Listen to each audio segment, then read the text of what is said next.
Good evening, everyone, and welcome to our live coverage of Türksat 6A mission from the Space Coast, that is Cape Canaveral Space Force Station, Space Launch Complex 40, Florida. Hope you all are doing fine and excited about this mission launch. This mission is a major milestone in Turkey's space program, as this is the first fully domestically produced communication satellite, and with that Turkey will become one of the 11 countries operating its own communication satellite. We are awaiting for a Falcon 9 liftoff at 5:21 p.m. Eastern Time from Slick 40, Eastern Florida, for a somewhat southeasterly launch for SpaceX Turksat 6A mission. Today's Türksat 6A mission marks SpaceX's remarkable 364th overall launch. Hello, my name is Dipto Moitra, performing the commentary for today's mission launch, and we are super excited bringing you the live coverage of SpaceX's 71st overall launch and the 68th launch of Falcon 9 of this year. This will be the 21st dedicated non-Starlink mission of the year for SpaceX. Before getting into mission details, just some quick updates.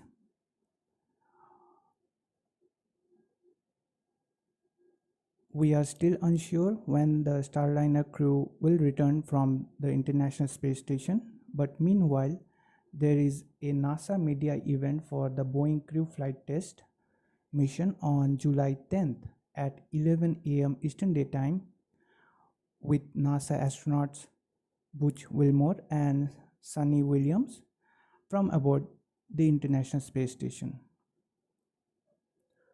Next, on Friday, that is on July 12th, NASA is targeting the release of the Northrop Grumman Cygnus NG-20 cargo spacecraft from the International Space Station, with the release scheduled at 7 a.m. Eastern Daytime. And lastly, the much anticipated US ISS Spacewalk 90 with NASA astronauts Tracy Dyson and Mike Barrett on June 24th, which lasted 31 minutes following a water leak in the service and the cooling umbilical unit on Dyson's spacesuit, has no further schedule provided by NASA yet. Additionally, US Spacewalk 91 is also delayed and now scheduled for July 29th, with the exact timing yet to be confirmed by NASA. We are keeping a keen eye on any updates and will let you know as soon as possible. Also, we will be streaming the event, so don't forget to tune in. Now, just a note, it's me only managing the launch coverages on my own, so if we face any technical issues, please bear with me and hang tight. I will do my best to guide you through the Falcon 9 rocket launch happening in just some minutes away.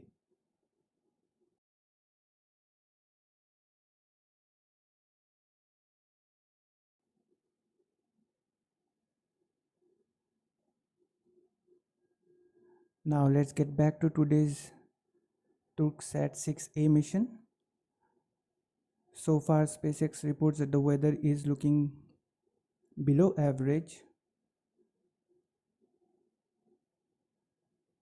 for today's Falcon 9 launch opportunity, although the range is ready to support, having 70% probability of violation and 30% favorable outlook, with the major primary concerns being cumulus cloud rule and anvil cloud rules and surface electric field rule violations. For now, the forecast suggests southwesterly winds bringing coastal thunderstorms to the Cape, and some of these storms may produce winds of 40 miles per hour or greater. If SpaceX takes the risk and attempts the launch today, we hope they can launch on time and not have to push too far. But if we do not have a launch today, we do have a backup opportunity on Tuesday, July 9th, with launch window opening at 5:20 p.m. Eastern Time. SpaceX is currently targeting a liftoff time of Falcon 9 from Cape Canaveral at 5:21 p.m. Eastern Time, 2:21 p.m. Pacific Time, which will be 9:21 p.m. UTC on Monday, that is on July 8th.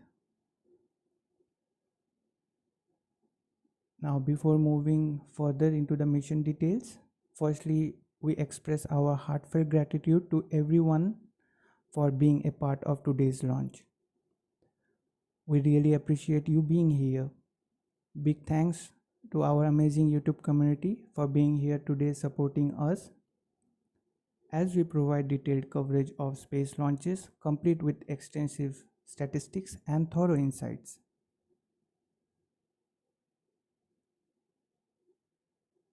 Also would like to welcome one of our moderator here, Confession at 3 a.m. and Marcos Antonio. Thanks both of you for joining us, and all of you who have joined us and are supporting us through your presence being here with us. So now let's move on and let's discuss about today's mission.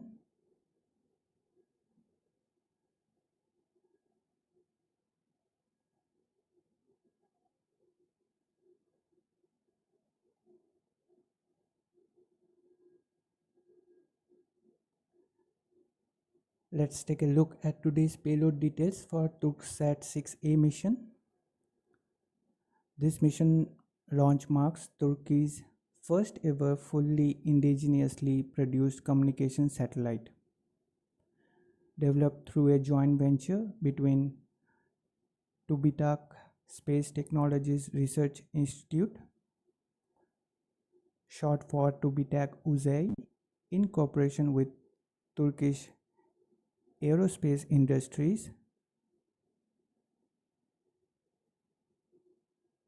Aselsan, and C-Tech Information Technologies. It is worth mentioning that the launch of Türksat 6A is delayed from second quarter of 2023 and also from March of this year. The Türksat 6A satellite has 20 Ku band transponders with 16 active and 4 in reserve. The satellite also has 3 X band transponders in total, out of which 2 will be active and 1 will be in reserve.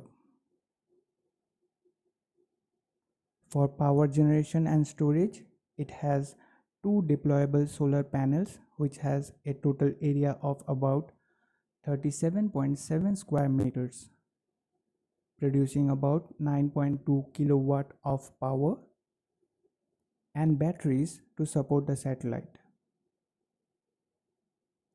Overall, the satellite will have a power of 7.5 kilowatts. The satellite weighs around 4.2 tons, and the satellite will be placed in a geosynchronous orbit at an altitude of 36,000 kilometers from Earth, positioned at 42 degrees east with an expected on-orbit lifetime of at least 15 years. The satellite uses xenon gas-powered Hall effect propulsion motors, also acronymed as HALE, for in-orbit maneuvers which is an electric propulsion system developed indigenously by Turkey. The X-band transponders will provide satellite communication exclusively for use by the Turkish armed forces and will provide coverage only to the territory of Turkey.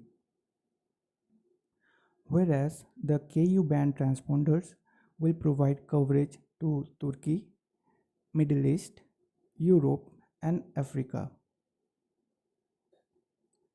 This will increase the reach of Turkey's satellite from 3.5 billion to 5 billion people. The satellite telecommunication is provided by Gulbayasi ground station in Ankara, Turkey.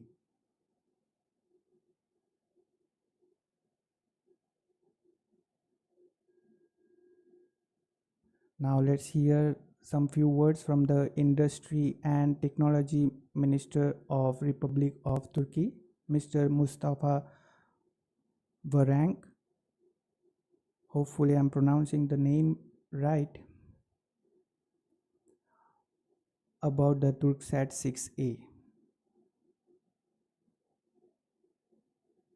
We came to the Satellite Test and Integration Center, both producing Turkey's indigenous and national observation satellite IMECE and Turkey's the first domestic and national communication satellite Türksat 6A. We came to visit our friends who produce and test it. Right now, it's Turkey's Türksat 6A satellite, which we developed with our own capabilities. We are ahead of it.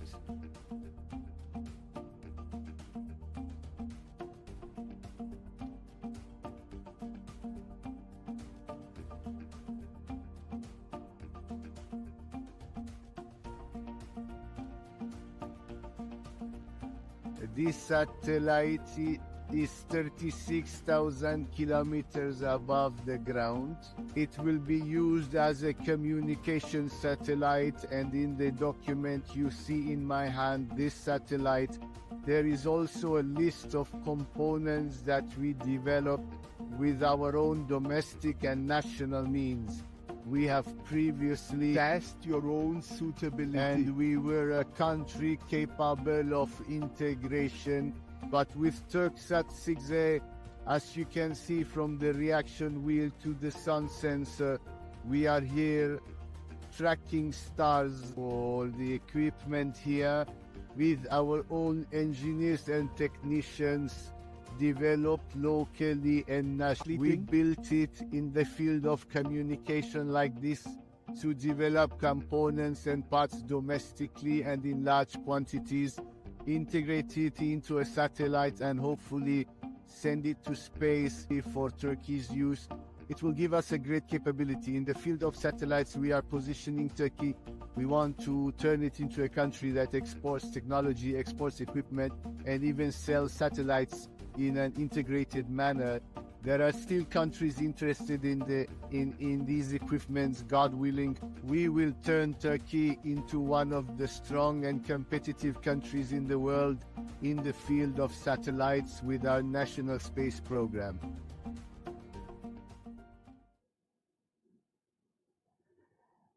As you just heard, the development of Turkey's first fully domestically produced communications satellite also led to the creation of satellite components within the country. On your screen, you can see all the components of the satellite which have been developed entirely domestically, starting from the flight computer, electric propulsion engine, sun sensor, to the star tracker and all others. This is a significant achievement for Turkey's space program, both for now and for future space missions.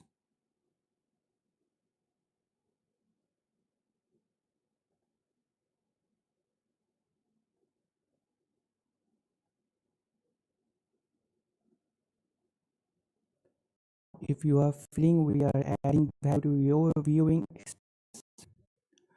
consider giving this video a like, which really helps YouTube's algorithm to bring in more space fans and people find out this stream. Also consider subscribing to us as we strive hard to bring streams filled with stats and details. And for that, we would be super grateful for your support.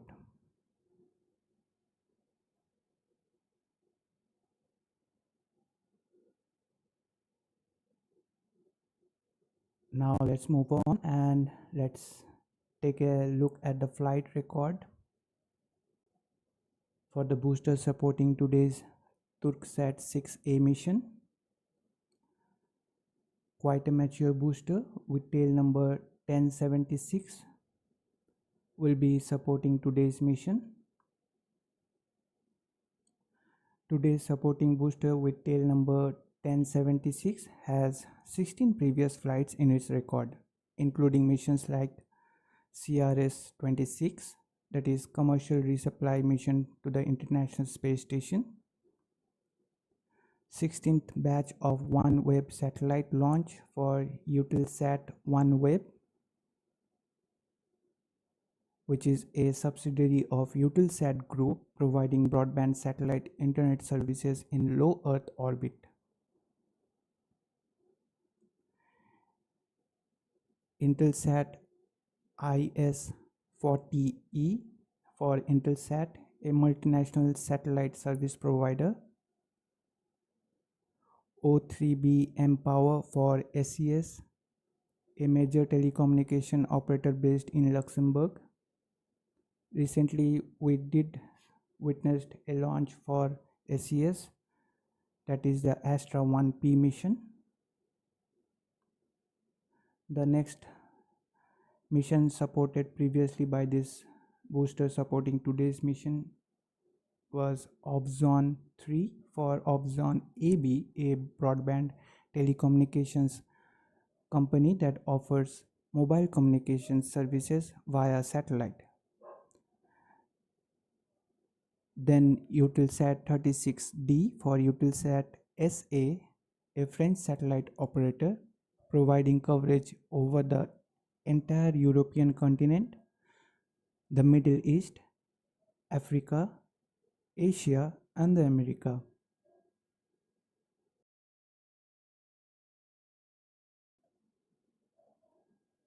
It is the world's third largest satellite operator in terms of revenue. And also, the booster supported 8 Starlink missions. Now awaiting its 15th flight, just minutes away. The last mission supported by today's booster was Starlink 6-64 from here at Cape only on 1st of June of this year. Previously, with the Starlink Group 10-3 launch on June 27th from Cape Canaveral, SpaceX once again achieved a record. For the first time, a Falcon booster 1062 launched for a record-breaking 22nd time. The same booster previously set a record with its 21st flight for SpaceX.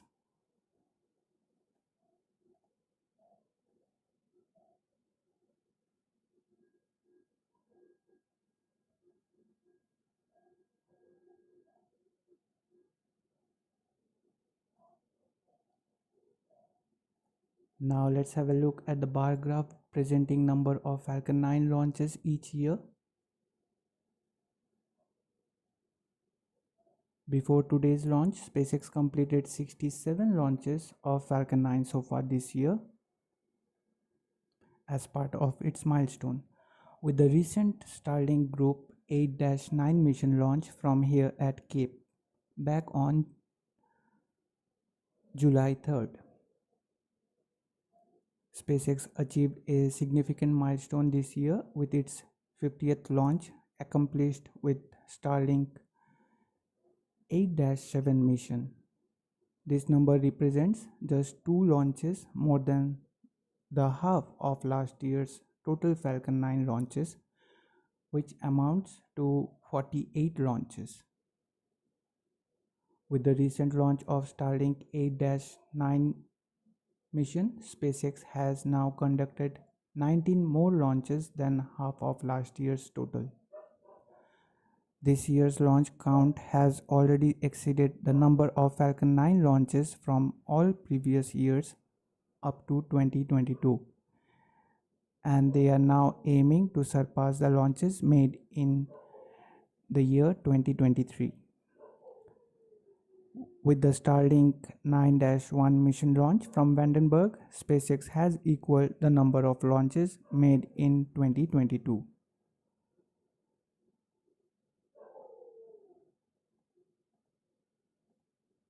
Now, with today's launch of Türksat 6A mission, the bar graph shows 68 Falcon 9 launches so far this year, which is 7 more than the launches made in 2022.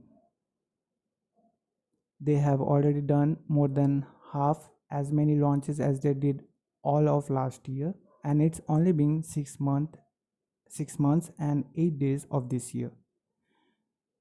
If they maintain this pace, they are well on track to achieve their ambitious goal of 140 to 148 launches by the end of this year. SpaceX is making a strong effort to reach their significant commitments and objectives. After witnessing the fourth integrated flight test of Starship on June 6th, we now anticipate the fifth integrated flight test of Starship, tentatively scheduled for early August, according to Elon's latest tweet. Now please allow us a couple of seconds to check whether the launch is on time or not and to stay updated. But please be tuned in. We will be right back in few seconds.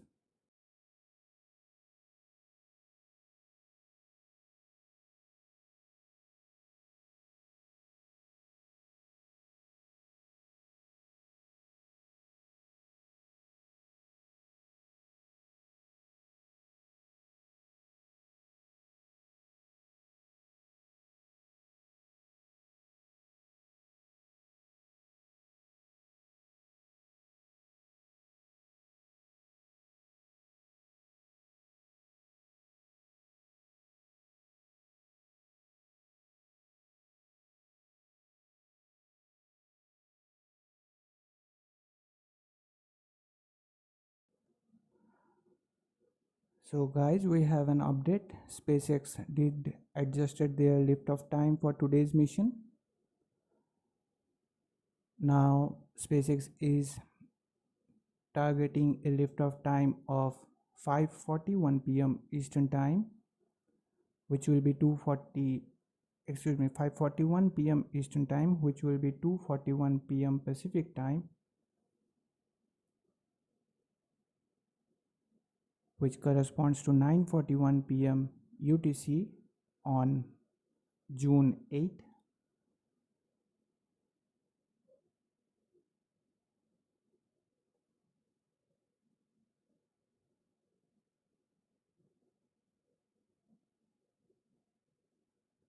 It's just that they adjusted 20 minutes or something from the initial liftoff time, which they now adjusted with this new liftoff time.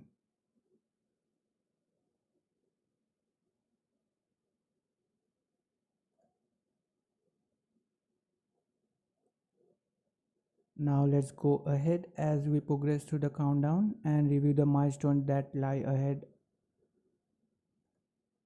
for us on this Cape Canaveral flight.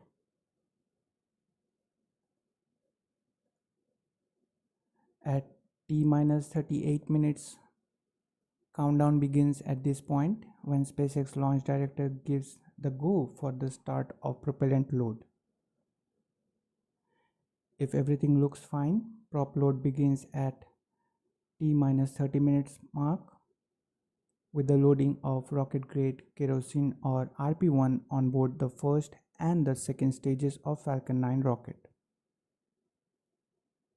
At the same time, LOX load, that is super chilled liquid oxygen, is loaded on board the first stage. And then at T minus 16 minutes, which will be the next event that we are looking for here, that's when the second stage liquid oxygen load begins. At T minus 7 minutes, that's when the chill down of 9 Merlin engines gets underway, which involves flowing a small amount of liquid oxygen through the plumbing and turbopumps, which helps protect the engines from the risk of thermal shock and damages during the startup sequence. At about 6 minutes before liftoff, the first stage kerosene tank should be full. In a T minus 4 minutes and a half, the strong back retract sequence begins. The process begins with the clamp arms underneath the payload fairings opening up, followed by the transporter erector or the strong back reclining about 1.5 degrees from the Falcon 9. It remains in that position until liftoff. It's when it rapidly pulls back to clear the way for the Falcon 9 rocket's vertical ascent. Just for a quick knowledge, the strong back reclining process here at Cape Canaveral and Kennedy Space Center differs from that at Vandenberg. Here at Cape Canaveral and Kennedy Space Center, we recline the strong back about 1.5 degrees, whereas at Vandenberg, we recline it 13 degrees away from the Falcon 9. The strong back positioned alongside the vehicle, also referred as a transporter erector, fulfills multiple functions. It supplies propellants, provide air conditioning, pressurization gases, and electrical power. Additionally, it transports the Falcon 9 to the launch pad and positions it for the launch.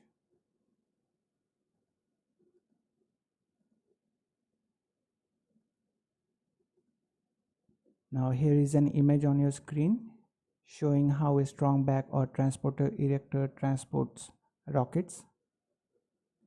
Although on your screen you are watching Falcon Heavy being transported, but the process is same for the Falcon 9.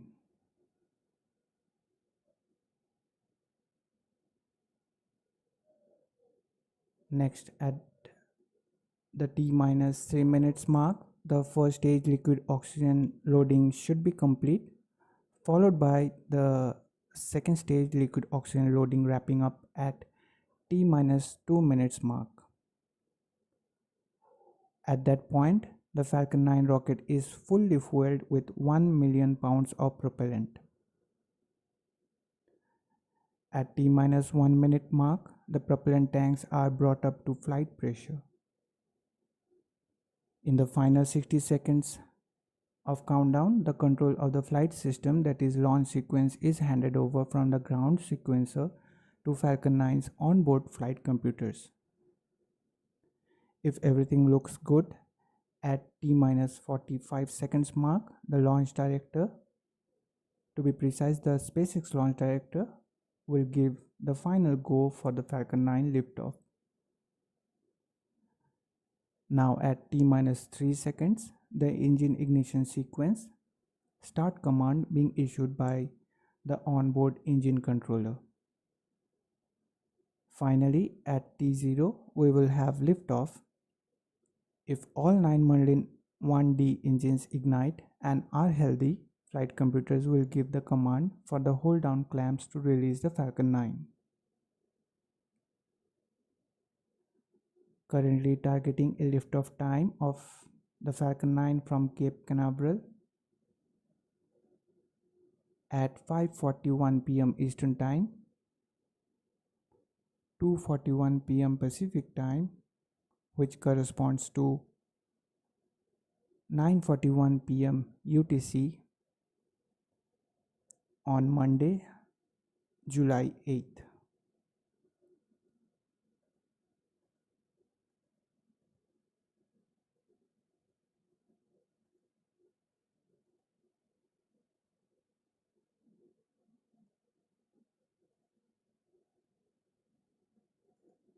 Before moving on, let's have a look at the chat we are having here.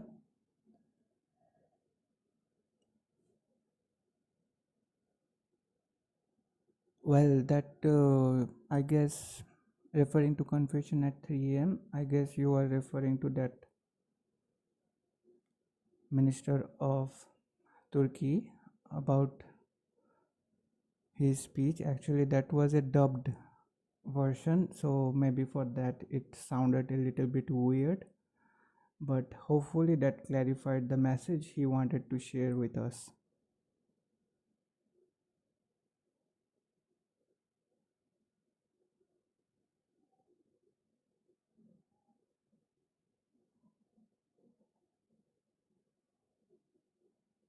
So you were contradictory a little bit as you were saying that I am worrying about my accent, but just before that you said that how he is talking with a smiling emoji. So in that way people will be also reacting to me. So for that I am a little bit worried.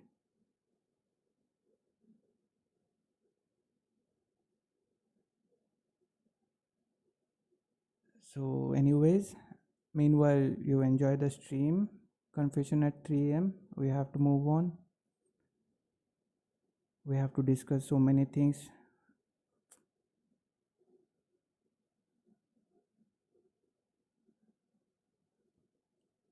Now let's go ahead and have a look at the trajectory for today's mission. Falcon 9 leaving the pad from Space Launch Complex 40 from Cape Canaveral Space Force Station with Türksat 6A satellite on board for a somewhat southeast trajectory heading into the geostationary transfer orbit indicated by that green line on your screen. The red line indicates where Falcon 9 first stage will land after stage separation, just a little later leaving Florida's space coast. This is going to be a drone ship landing using autonomous spaceport drone ship. For today, the supporting drone ship is just read the instructions, one of the two here on the east coast, which means that the first stage booster with tail number 1076 flying for its 15th time will be returning heading out to the drone ship for its landing.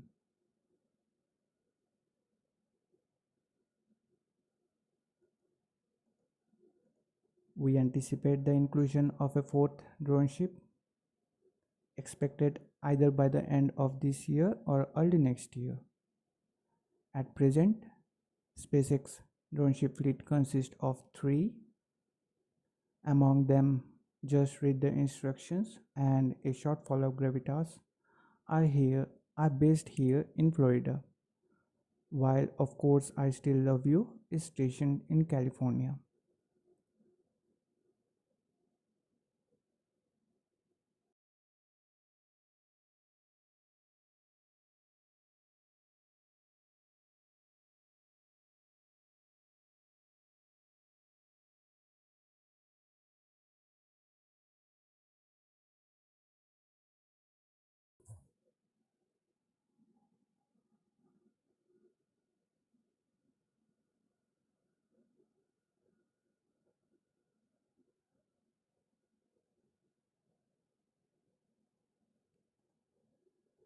Now, speaking of fairing recovery, SpaceX will utilize a recovery vessel named Bob for today's operation to retrieve the fairing halves from the Atlantic waters.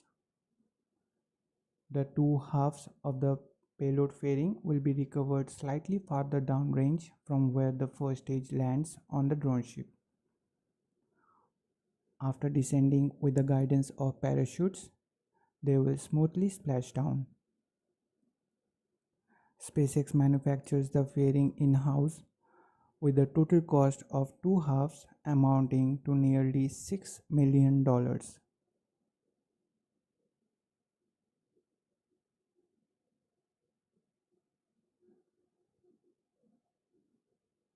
It's no surprise that SpaceX aims to recover the fairings for reuse following its successful approach with rocket boosters in line with its motto of reusability and sustainability. Dedicated to the fairing Dedicated to the recovery and reuse of payload fairings, SpaceX has invested years of effort into this endeavor.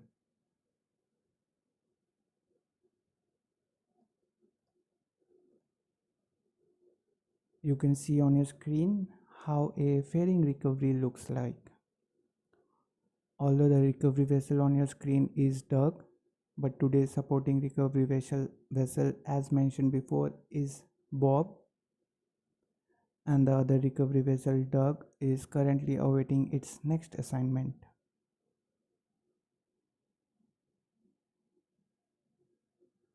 SpaceX named its two new recovery ships Bob and Doug after Bob Bacon and Doug Hurley, the NASA astronauts who were the first crew SpaceX launched for NASA on the Commercial Crew Program on the Demo 2 mission to the International Space Station in 2020.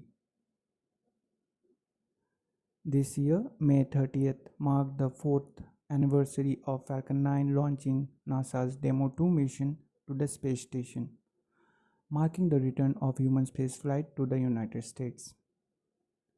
Dragon has since then carried 49 people into orbit.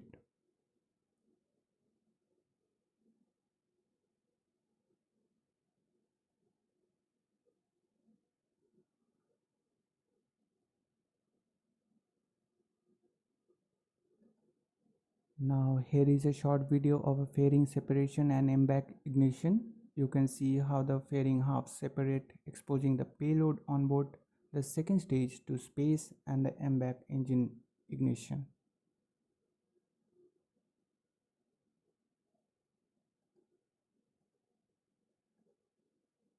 Now this one is a short video of a fairing half. You know that protective shell from a rocket's payload. It's making its way back home, piercing through the Earth's atmosphere, and the coolest part is this mesmerizing halo around it. Like it's some sort of celestial angel making a grand entrance. Definitely a sight to behold. We hope you enjoyed these two amazing short clips.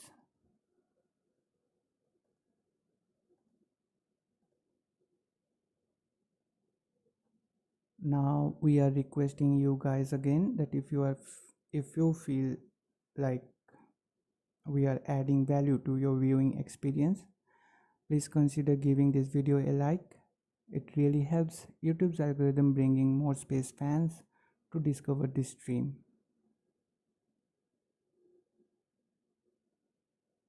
Also consider smashing that subscribe button and turning on the bell notification as we work hard to bring detailed streams with stats and insights.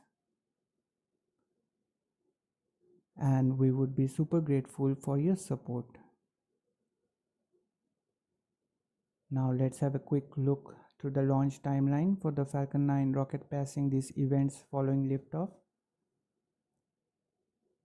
At T plus 1 minute and 14 seconds, Falcon 9 will pass through max Q, a point of greatest aerodynamic pressure on the vehicle. Then a couple of different milestones coming up in rapid succession. First will be at T plus 2 minutes and 32 seconds, where first stage main engine cutoff will occur, that is MECO, followed by a major milestone within 3 seconds at T plus 2 minutes and 35 seconds, where first and second stage will separate from each other. Just after 8 seconds later, second stage MBAC engine will ignite for the first time during today's flight, that is SES-1, at T plus 2 minutes and 43 seconds. Coming up next at T plus 3 minutes and 15 seconds mark, Falcon 9's payload fairing will be jettisoned, exposing the payload to the vacuum of space. At T plus 6 minutes and 16 seconds, the first stage entry burn will begin, lasting for 24 seconds today up to 6 minutes and 40 seconds mark, ending the entry burn for the Falcon 9's first stage.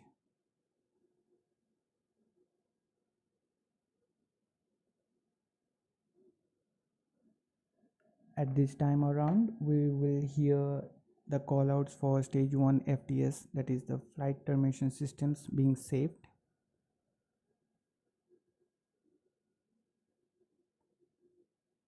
Just a quick reference, the stage 1 FTS is saved, or one can say flight termination systems are turned off or disabled after the re-entry burn, whereas the stage 2 FTS is saved after the orbital insertion burn. We will also hear the callouts for stage 1 being transonic and stage 2 being in terminal guidance. The second stage MVAC engine will shut down, that is SECO 1, for the first time in today's flight and enter into a parking orbit at T plus 8 minutes and 7 seconds.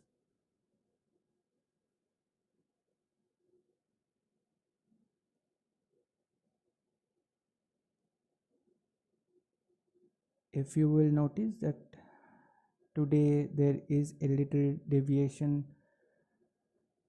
from the normal flight profile of Falcon 9 launching Starlink missions, where we have the SECO 1, that is the MVAC engine shutdown for the first time after the first stage landing.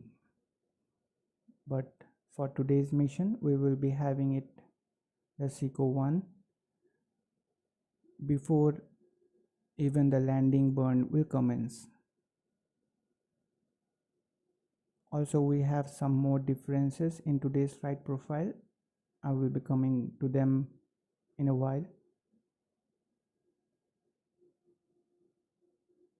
Next major milestone at T plus 8 minutes and 10 seconds, the first stage landing burn will commence, which will orient and set up the first stage for SpaceX iconic precision landing. At T plus 8 minutes and 36 seconds, the first stage will land on drone ship. Just read the instructions for 86th time overall, marking SpaceX 328th overall landing to date.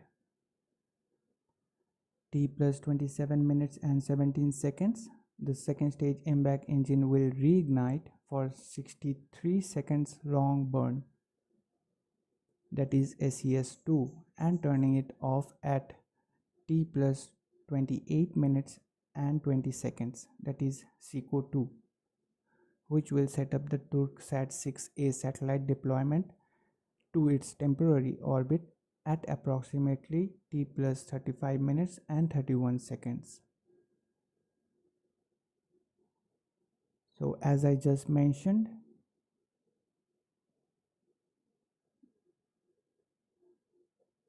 the SES2, that is the second stage MVAC engine reignition, will be lasting for 63 seconds long for today's flight, which is generally 1 to 4 second maximum for Starlink missions, and also for some other customers of SpaceX.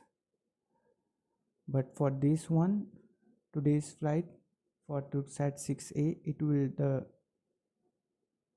SES2 will be lasting for 63 seconds long.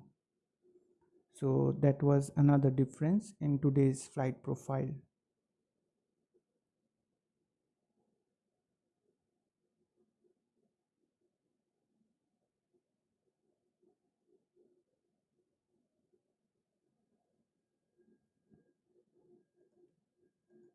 Now here is a pictorial form of all the events which I mentioned just now, starting from the launch to the payload separation and up to the first stage landing. Meanwhile, just let's have a look at the chat here. Would like to welcome Pop Tripika. Thanks for joining us today again. Hope you are doing fine. And yes, of course, Turkey is really advancing, and I must say that and use this word exponentially. As you said that the first astronaut on Axiom 3 mission, now this is the first fully domestically manufactured satellite launch, and with this mission they said that they are now capable of manufacturing satellite for other customers as well. So that is a huge milestone and really happy for them, despite having such a catastrophical situations few days or few months ago, having that earthquake. Still they are advancing and have that spirit to move on. That is really commendable.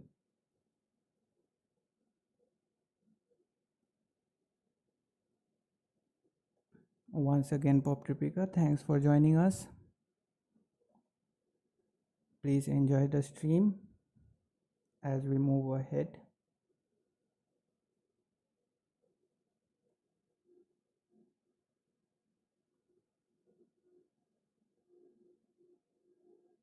Now, but just before proceeding, give us a few moments just to check if the launch is proceeding as scheduled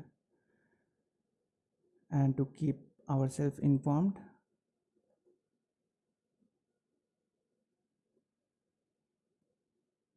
As of now, it seems that SpaceX is sticking to their newly adjusted liftoff time of 5:41 p.m. Eastern Time, 2:41 p.m. Pacific Time, which corresponds to 9:41 p.m. UTC on Monday, July 8th. So that's a good news. Hopefully they won't be pushing it any more further.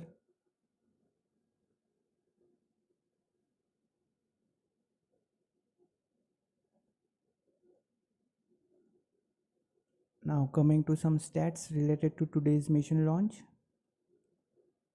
Today's launch marks 364th SpaceX overall launch and the 352nd Falcon 9 launch to date. 15th flight of this particular Falcon 9 booster supporting today's mission with tail number 1076.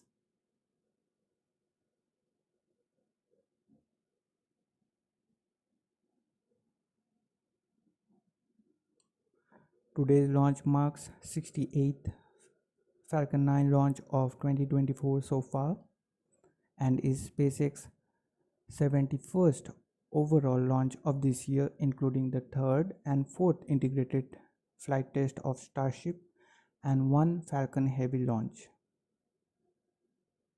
Expecting the next fifth integrated flight test probably on early August. This is SpaceX 297th Falcon booster reflight to date. That is the launch of a booster that has flown at least once before. 196th overall orbital launch for SpaceX, launching from Slick 40, and this will be the 251st overall orbital launch from this pad, that is Space Launch Complex 40 here at Cape Canaveral.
Moving on to some reusability statistics.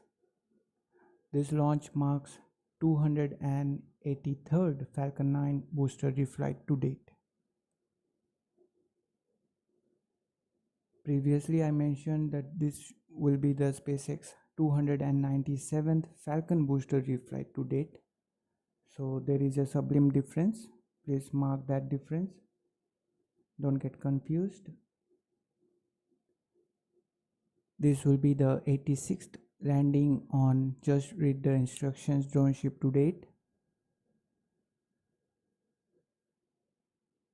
15th landing of the first stage booster with tail number 1076 supporting today's mission.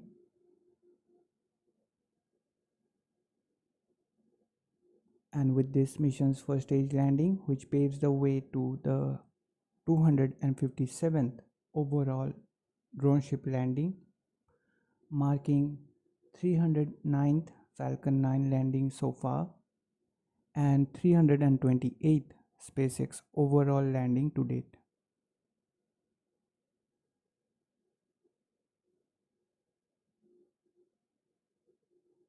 Speaking of drone ship landing, let's look into the stats for drone ship landings prior to today's mission.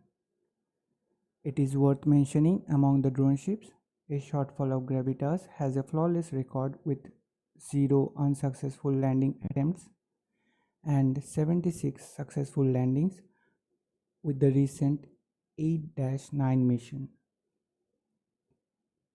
In comparison, Just Read the Instructions has encountered 3 unsuccessful landings and 85 successful landings with previous Starlink 10-3 mission, while Of Course I Still Love You has experienced 7 unsuccessful landings and 95 successful landings with the NROL-186 mission.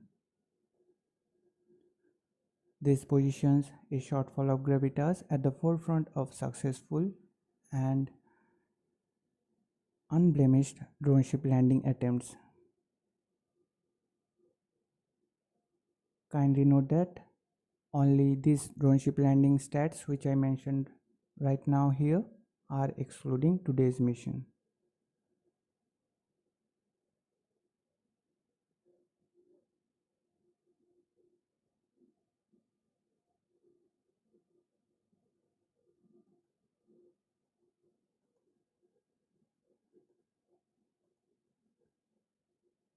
Now let's have a look into some key stats for SpaceX launches in this year, including today's mission. SpaceX has a total of 71 launches, and out of those 21 were non-Starlink missions, including one from today for commercial and government organizations, 2 Starship launches as well, and this includes 1 Falcon Heavy launches as well. The recent non-Starlink mission supported by Falcon 9 was NROL-186 mission, and previously the GOES-U mission supported by the 10th Falcon Heavy launch to date. SpaceX reused booster for 66 times in those mission launches, and including today's one as well, showing their commitment to sustainability and reusability. Now if we look into the geographical distribution, we get they have 47 launches from East Coast, with 13 from Launch Complex 39A, that is Kennedy Space Center, and 34 from Space Launch Complex 40, including today's one, that is from here at Cape Canaveral Space Force Station. On the West Coast, They have 22 launches, all from Space Launch Complex 4 East, that is Vandenberg Space Force Base. And there was 2 launches from the Gulf Coast of Starbase back in Texas for the Starship 3rd and 4th integrated flight test, now awaiting the next 5th integrated flight test. As for landings, they have nailed it 69 times. Most of them were on drone ships with 54 successful landings, 18 on Of Course I Still Love You, 15 on Just Read the Instructions, including one from today, and 21 on A Shortfall of Gravitas. And for ground landings, they have pulled off 15 of them, 9 times on landing zone 1, 2 times on landing zone 2, and 4 times on landing zone 4 respectively. Prior to today's launch, the success rate for land landings is 98.61%.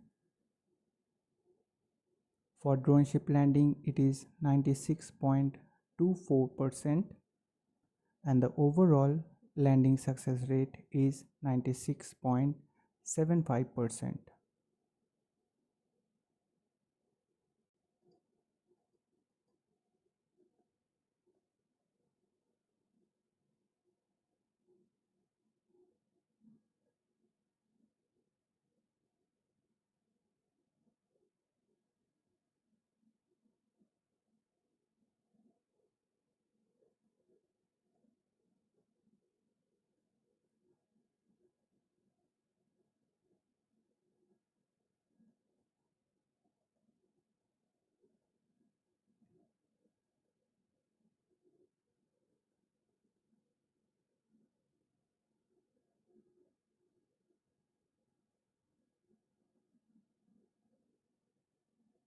Guys, we have an update for you. SpaceX has once again adjusted their liftoff time.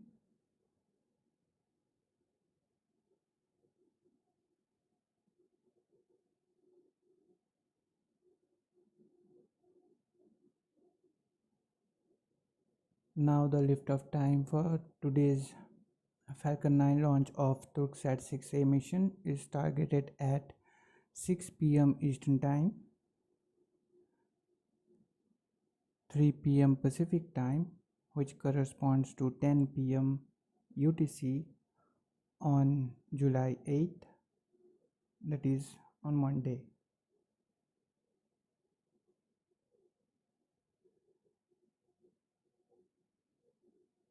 So we have some time in our hand to discuss things further.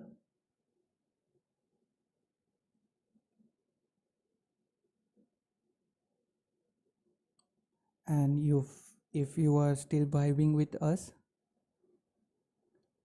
consider giving this video a like. It helps YouTube's algorithm catch the drift and bring more space lovers and rocket buffs our way. And also consider to subscribe. We would be totally amazed to have you on board, and your support means the world to us.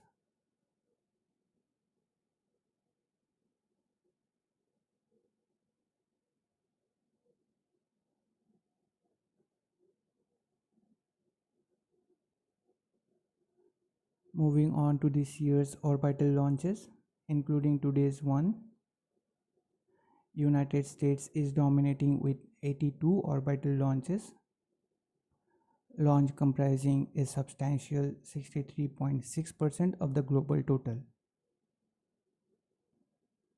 Recently, we had 5th Alpha rocket launch for NASA on 4th of July.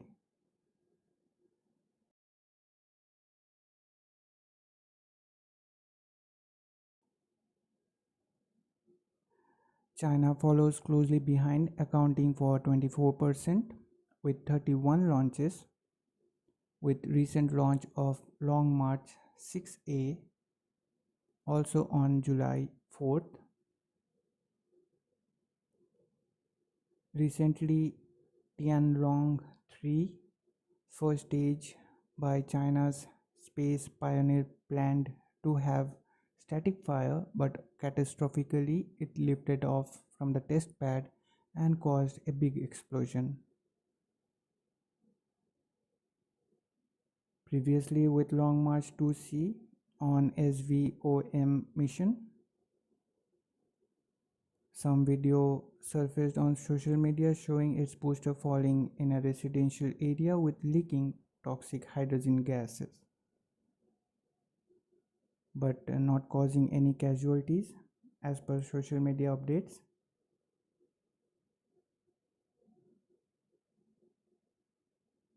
But these incidents are quite frightening.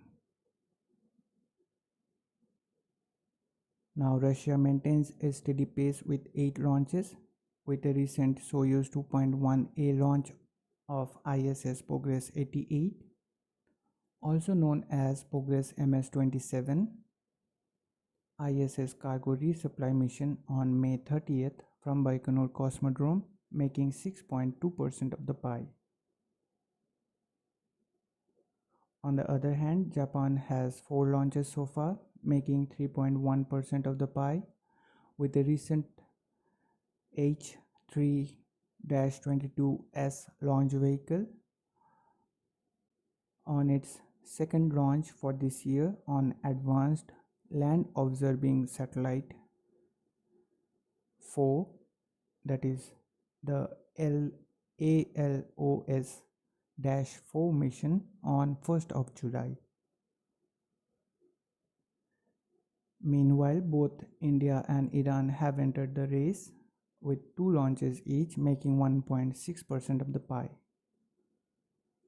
Quite a close competition, but United States and China are undeniably dominating the space race this year.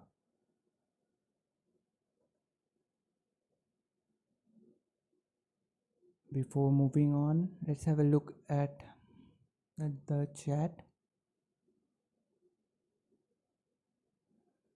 Referring to Pop Tripika, yes, I'm with you, go Turkey. Also would like to welcome Abdul Jabbar. Thanks for tuning in, Abdul. Hope you will be enjoying the stream and we could meet your expectations.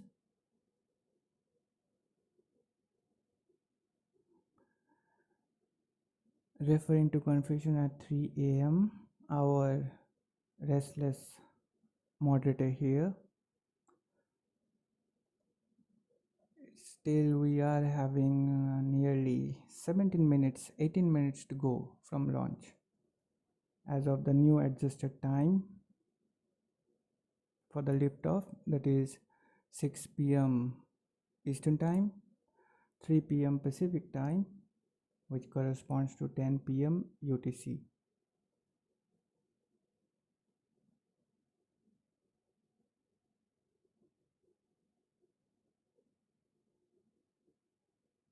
Actually, it's not that. They have yet again adjusted. This is the, I guess, this is the third time they are adjusting the liftoff time. I'm just mentioning when it is now scheduled. Just let me convert them to different time zones.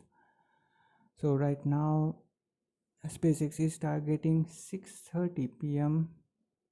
Eastern Time, 10:30 p.m. UTC, 3:30 p.m. Pacific Time.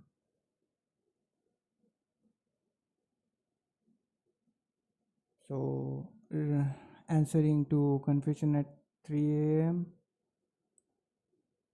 Now we are having 47 minutes to go from the liftoff. So let's see how much they will be pushing. Although it is quite inevitable, as because previously I mentioned today we are having only 30% go and 70% of launch violations.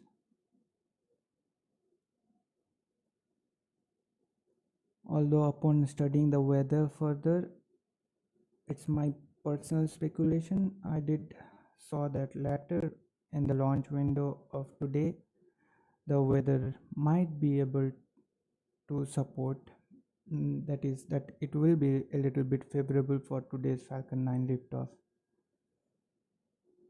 Now let's see what SpaceX do.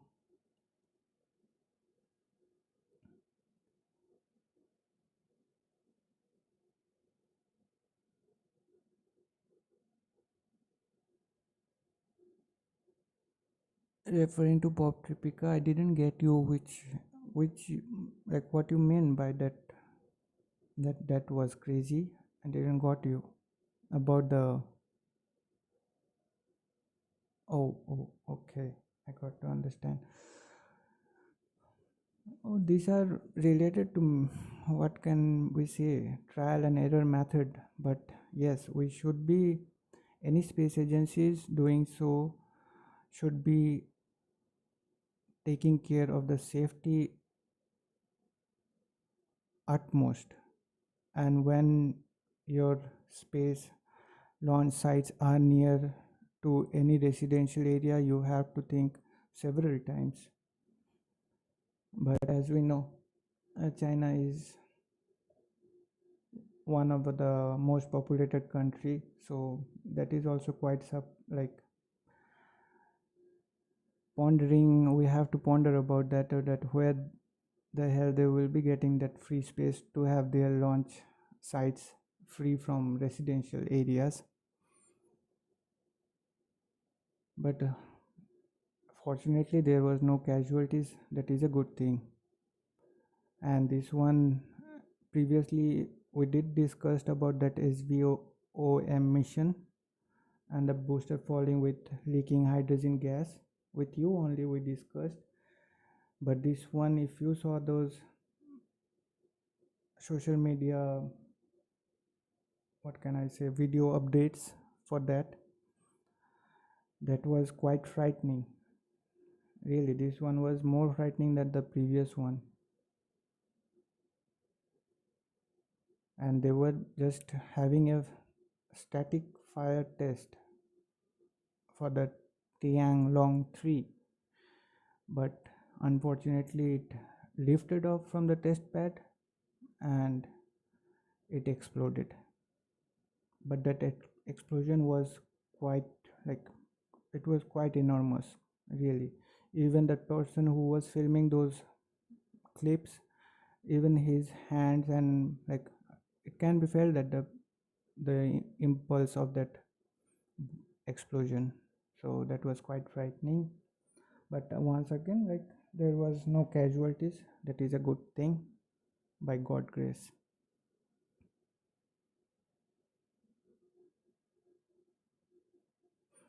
That is also true. It's China, they are not so much like vocal about their own mishaps, so might be there will be some casualties, but they covered it up. It can happen. I won't be just overruling what you just said, that's obviously. And what I am seeing, it is from the general updates from social media, so I don't have any inner access to their news media or something that from where I can have these updates to cater you. But generally it seems like they didn't have any casualties, and also I hope that it should not be happening, no matter they hide or don't hide, but casualties shouldn't be there.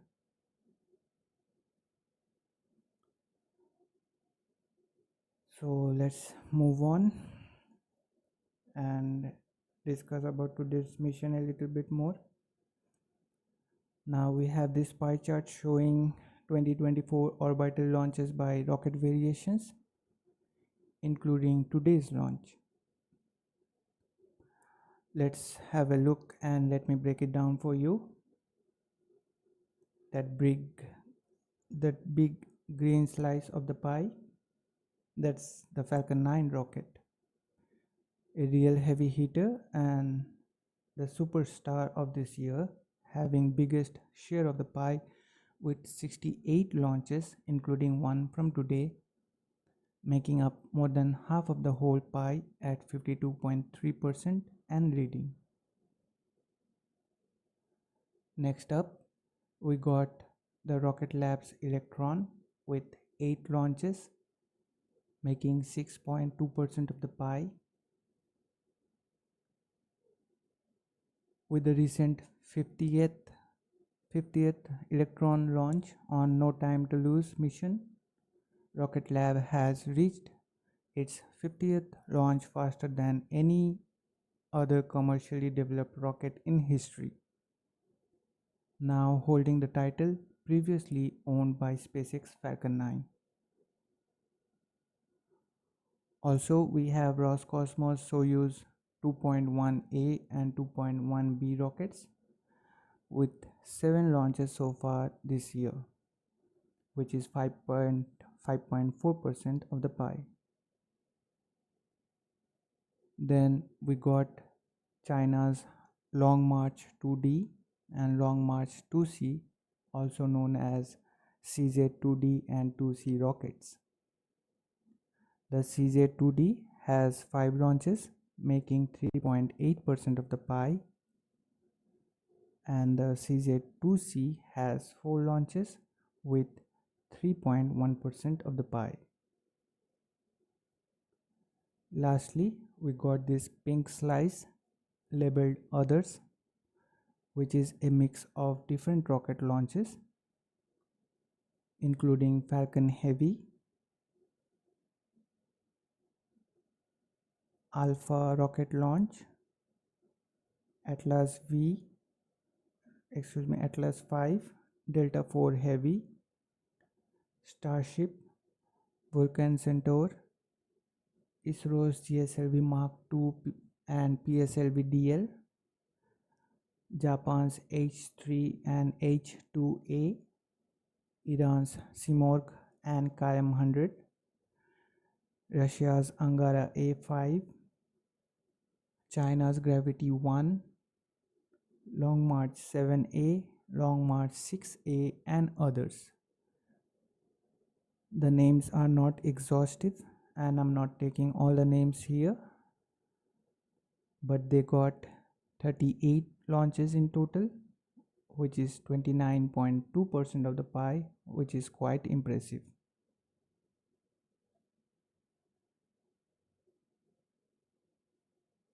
Now, as we are having some time in our hand left before the liftoff, we will be discussing about the Falcon 9.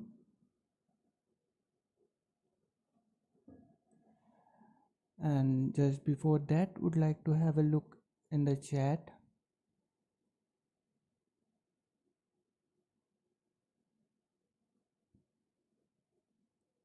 Yes, confession at 3 a.m.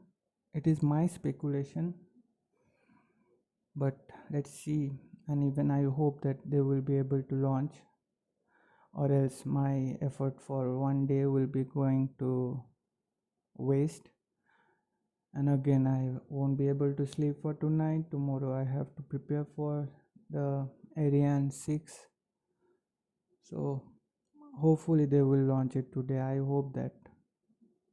But let's see what happens, with my fingers crossed.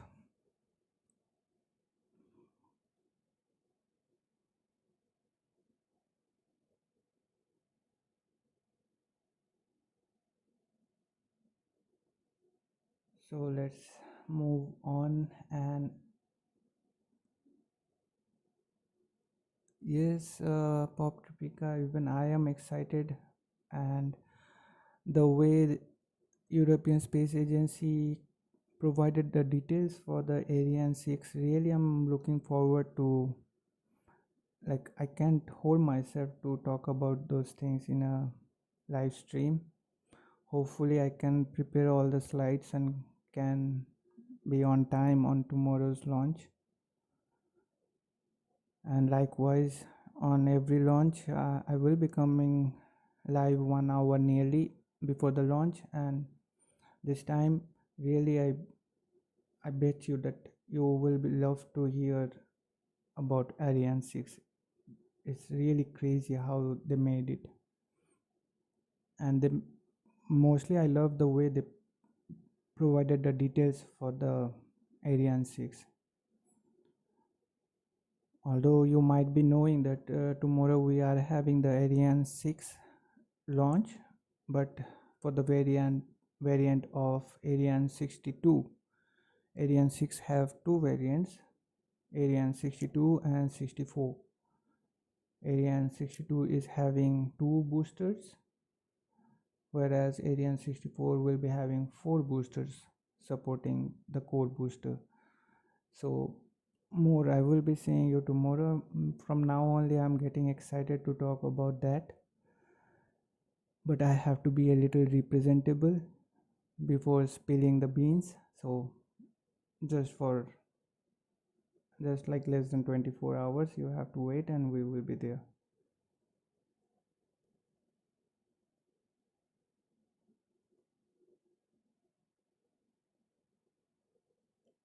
And confession at 3 a.m, nothing to be said, it's a part of work, so it's fine, let it be what happens. But just be hopeful that somehow they will be launching it today, because if there won't be, that will be really creating a trouble. So let's move on and discuss about Falcon 9 supporting today's mission.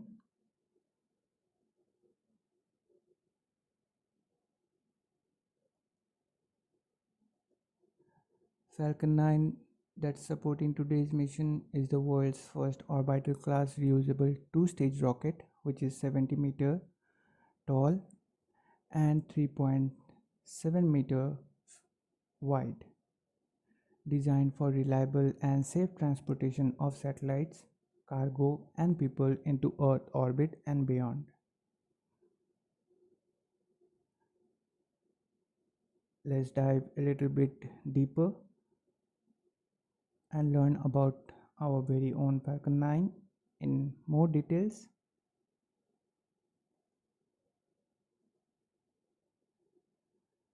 At the very top of the rocket is the payload fairing, made of a carbon composite material with a height of 13.1 meter or 43 feet and 5.2 meter or 17.1 feet in diameter.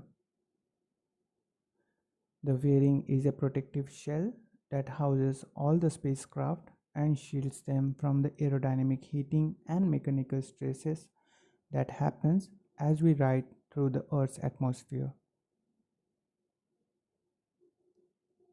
The aerodynamic shape of the fairing also contributes to Falcon 9's overall efficiency, reducing drag as we accelerate through the lower parts of the Earth's atmosphere. But once we get to the vacuum of space, those two fairing halves separate, exposing the payload within, and then those fairing halves will fall back to Earth, where SpaceX recovered them to be refurbished and reused on future flights. In case of a crewed or cargo mission, the payload fairing is replaced with Dragon spacecraft. Dragon is capable of carrying 7 people and cargo in spacecraft's pressurized section or both together. In addition, Dragon can carry cargo in spacecraft's unpressurized trunk, which can also accommodate secondary payloads.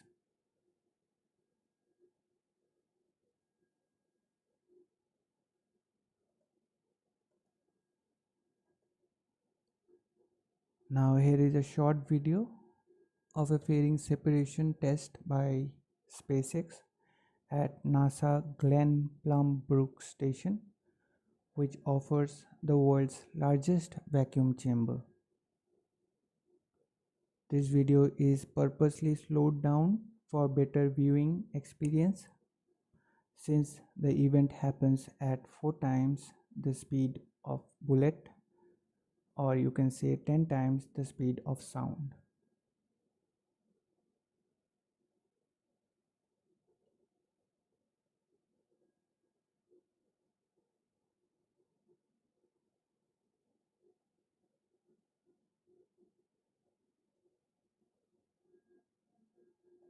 We hope you cherished this short video.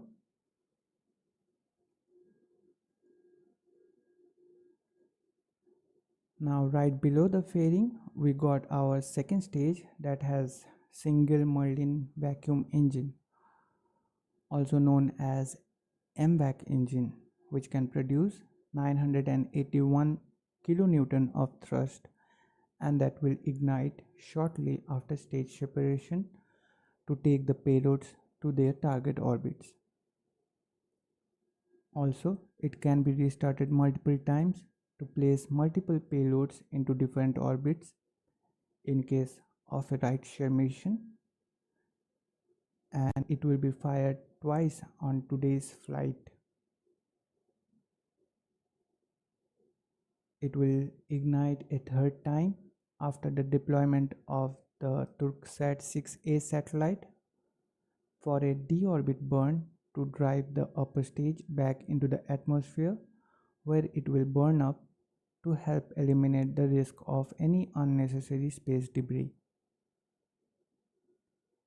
It is a modified Merlin engine only, equipped with a large nozzle which is optimized for burns in the vacuum of space, which can produce slightly more than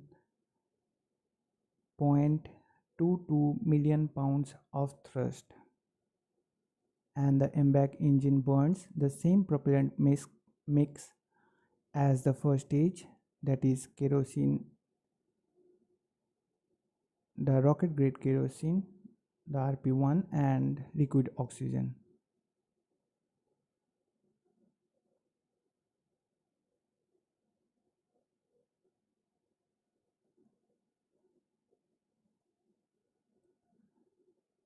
Now below the second stage we got the interstage.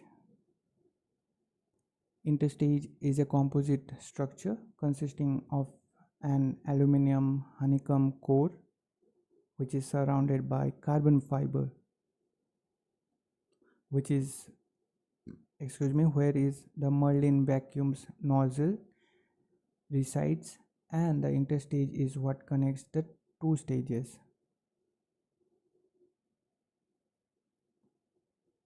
It also houses the center pusher mechanism that separates the first and second stages around 2.5 minutes into flight. It consists of deployable hypersonic grid fins, which are titanium winglets that provide orientation and stability for the Falcon 9 as it comes back to the atmosphere for its landing. Located at the upper part of the interstage are 3 mechanical latches that connect to the Falcon 9's second stage. After the main engine cutoff of the first stage, high pressure helium is used to release those latches, ensuring a smooth separation through pneumatic pushers.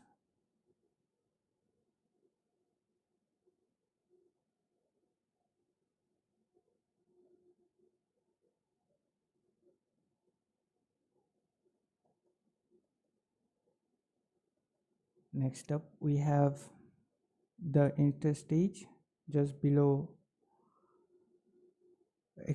we have our first stage just below the interstage, that's also referred to as the booster. The booster makes up the bottom 2/3 of the vehicle, which is mainly aluminum lithium alloy tanks containing liquid oxygen and rocket grade kerosene, that is the RP1 propellant, and it got 9 Merlin 1D engines at its base.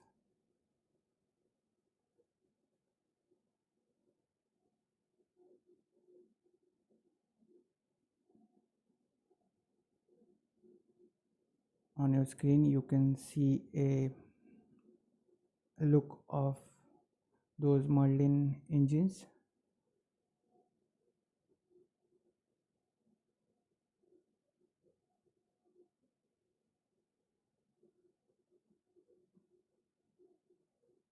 Now on the top right of your screen is the Merlin 1D engine, and below that is the Merlin vacuum engine or the MVAC engine. Falcon 9 generates more than 1.7 million pounds of thrust at sea level. Those engines do the bulk of the work to get Falcon 9 off the ground from the launch pad into the thinner part of Earth's atmosphere. The 9 Merlin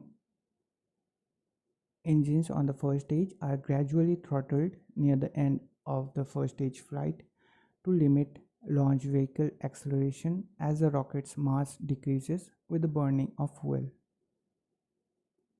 These engines are also used to reorient the first stage prior to re-entry and to deaccelerate the vehicle for landing.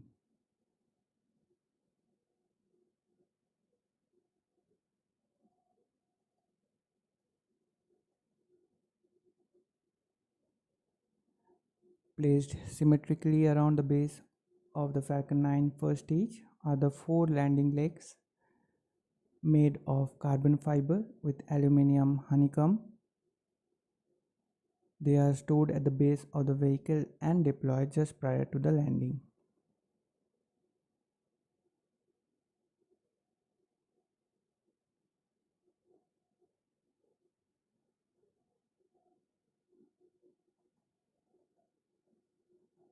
Now let's unpack some key features and milestones of this incredible spacecraft in a pictorial form. Here is a quick overview of Falcon 9 for your reference.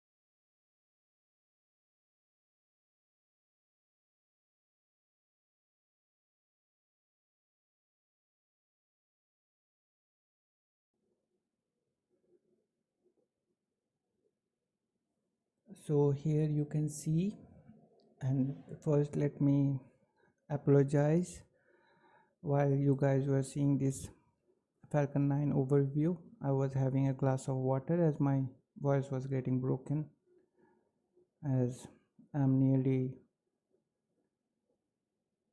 nearly about 1 day awake. So for that, so on your screen you can see, as I mentioned, on the very top we have the fairing.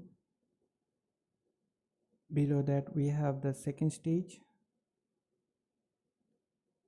that is also known as the MVAC engine. Below the second stage we have the interstage. Interstage, as I mentioned before, that it is what it connects the both stages of Falcon 9, that is the first stage with the second stage, and interstage is where that MVAC engines MVAC engines vacuum nozzles are housed. Also it houses the stage separation center pushers, and below the interstage we have the first stage.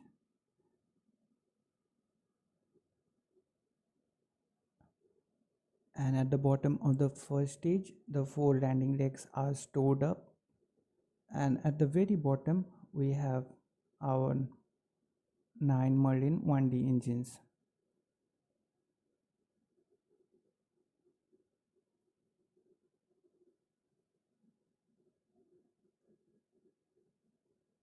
So as we are still having some time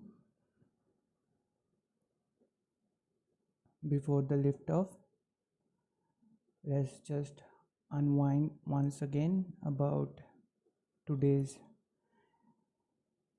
Türksat payload details.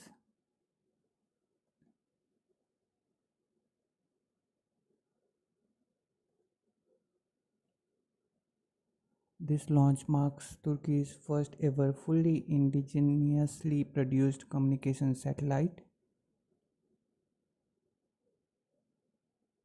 developed through a joint venture between TÜBİTAK Space Technologies Research Institute, short for TÜBİTAK Uzay, in cooperation with Turkish Aerospace Industries, Aselsan, and CTEC Information Technologies.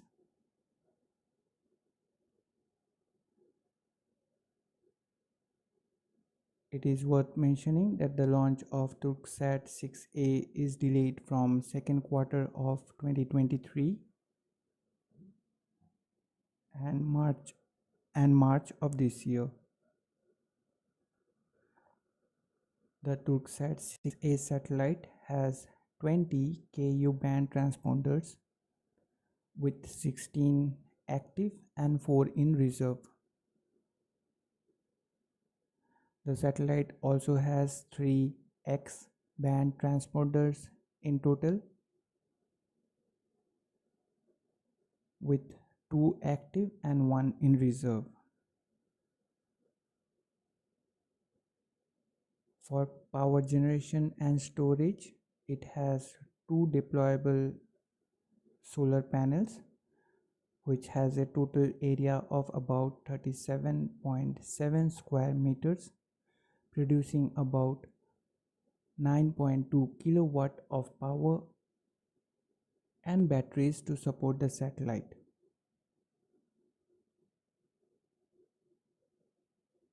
Overall, the satellite will have a power of 7.5 kilowatts. The satellite weighs around 4.2 tons. The satellite will be placed in a geosynchronous orbit at an altitude of 36,000 kilometers from Earth, positioned at 42 degrees east with an expected on-orbit lifetime of at least 15 years.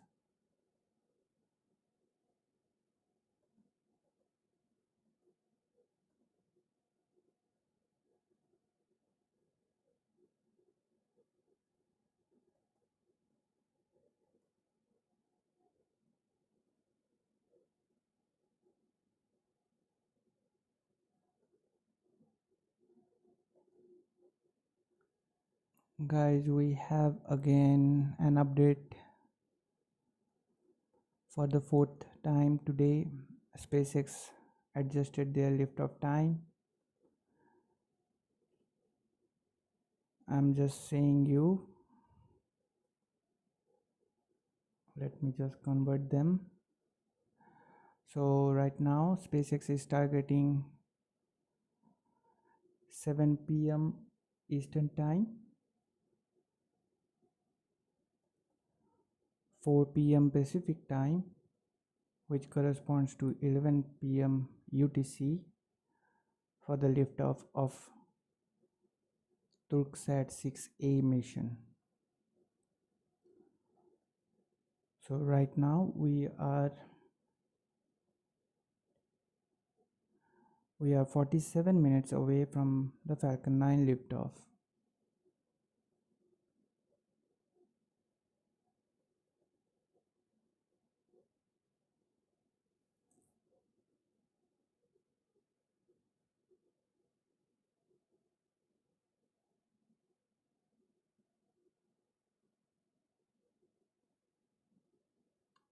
Yes, Actually, with Poptripica, the weather is a little bit influenced for that Hurricane Beryl,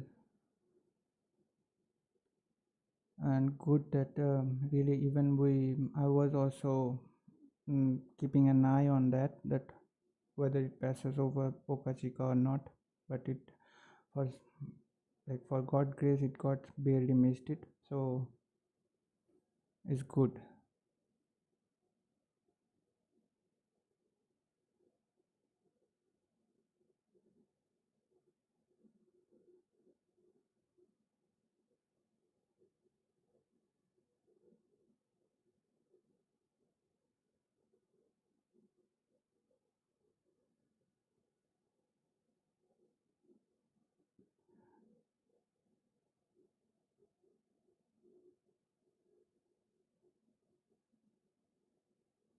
Actually, if Poptripica, I'm not getting your that question. I read it two times. Can you just rephrase it and a little bit elaborating your question so that I can understand and can answer? Hopefully, I can answer.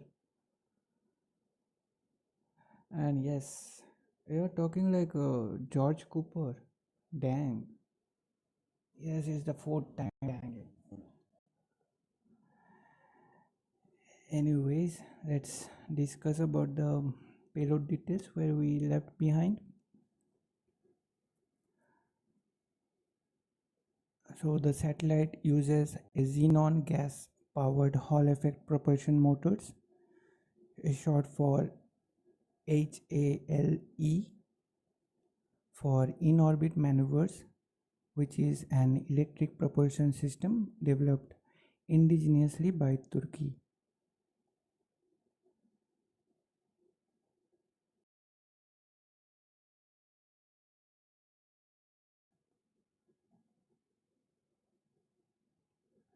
The X-band transponders will provide satellite communication exclusively for use by the Turkish armed forces and will provide coverage only to the territory of Turkey. Whereas the Ku band transponders will provide coverage to Turkey, Middle East, Europe, and Africa. This will increase the reach of Turkey's satellite from 3.5 billion to 5 billion people.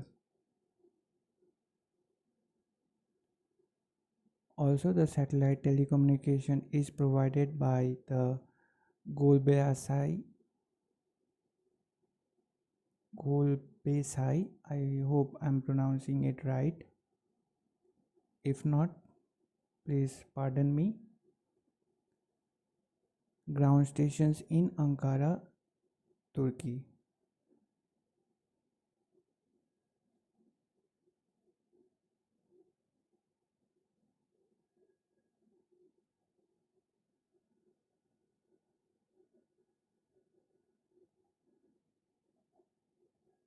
On your screen, you can see all the components of the satellite which have been developed entirely domestically, starting from the flight computer, electric propulsion engine, sun sensor to star tracker, and all others. This is a significant achievement for Turkey's space program, both for now and for future space missions.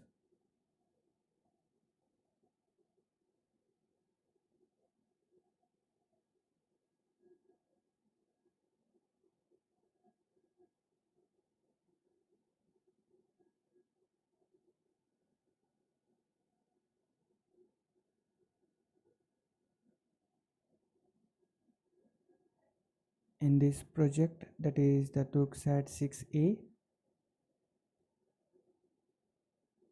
they have tested a total of 84 pieces of domestic equipments of 24 different types, such as the flight computer, power regulation and distribution units, star tracker, sun sensor, reaction wheels, and others which you can see on your screen.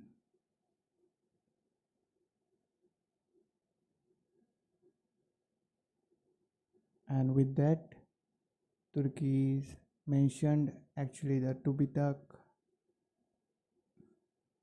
space agency of Turkey mentioned that they are now in a position to export their own satellite subsystems, and they are on their way to become a world-class technology provider as well.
Please excuse me for the interruption. We had some issues with some street dog around, so please don't mind me for having such a long pause in between. And let's have a look at the chat. Nothing to worry, confession at 3 a.m. It's about street dogs. No, Pop Tripika, your headphone didn't die. So what was your question? Sounds more fuel rich. Actually, as far as my knowledge I am having about the proportion of the fuel and the logs for both the stages, I'm not sure that I'm right completely, but as I studied about the Falcon 9, I found out that the RP1 for the Falcon 9 is a little less than that the proportion of the logs it is having in the first stage, whereas on the second stage it is commensurate, you can say proportional, okay, like in the same ratio, maybe not in the same ratio, but it is proportional to this same kind of proportion as we are having in the first stage. As the second stage is not so big, like taller in size, so it has no such space for to store the propellants as the first stage can. So but to my knowledge it seems that they are having same kind of proportion, like those kind of mathematics which you used to do now, like ratio and proportion. So in that sense I'm saying that they are having the same kind of proportion of both the RP1 and also for the logs. What they are having in the first stage, they are having the same kind of proportion but in lesser quantity for the second stage.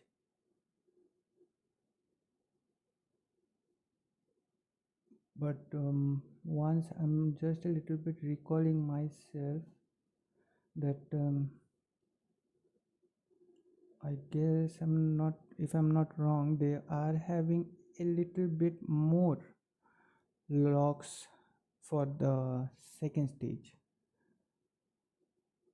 Yes, it should be like that they are having a little bit more logs than the, but although as I said that it is proportional, but still that proportion, it does not correspond to the Falcon 9 completely, as because they are having a little bit logs more in ratio in the second stage compared to the first stage.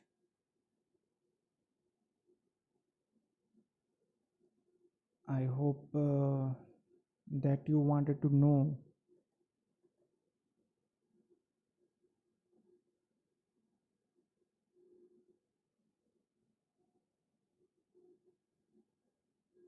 Although I will be trying to find out a proper answer for this question. And yes, of reminding me of your previous question, that whether ISS is having a Starlink connectivity or not. I searched on internet, but there is no such proper direct answer to this question. But in future I found another resource that in future the VAST, I hope you heard this space organization name, VAST, they are also preparing for the ISS, new ISS modules and these things. So they will be considering to have, and not even considering, they gave it a commitment that they will be having a Starlink connectivity on their space station. So as of now, for our now orbiting laboratory, that is the International Space Station, I guess they are not having it. but it's also unclear because I didn't found a direct straightforward answer for this.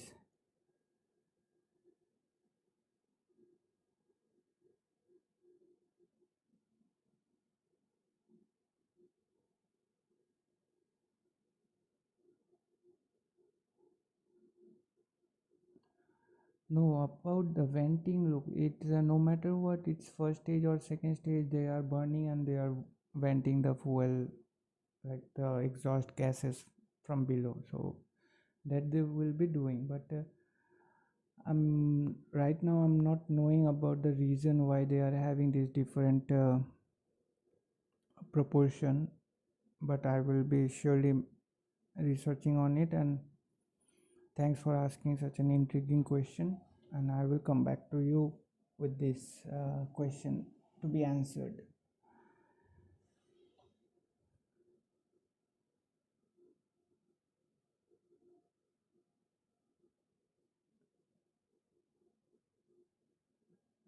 Actually, it's been a long time from when I studied these things. That's why I'm not little stumbling about these things. Else, if it would have been previously, if you would have been asked me, I would have been said this in a like second only. But right now, I'm a little bit confused on my own. So please don't mind that.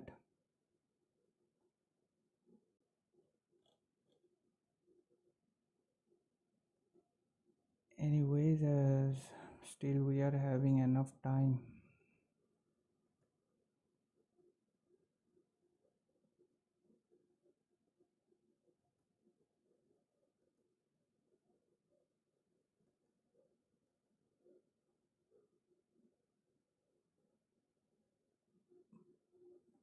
Pop Tripika, I guess you can spell some magical words again.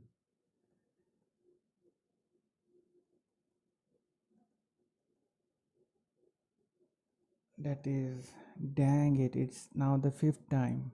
SpaceX adjusted the liftoff time for today's Falcon 9 launch of Türksat 6A mission. Now SpaceX is targeting 7:30 p.m. Eastern Time, 4:30 p.m. Pacific Time, which corresponds to 11 p.m. UTC. Excuse me, 11:30 p.m. UTC. So right now we are 58 minutes to go from the liftoff.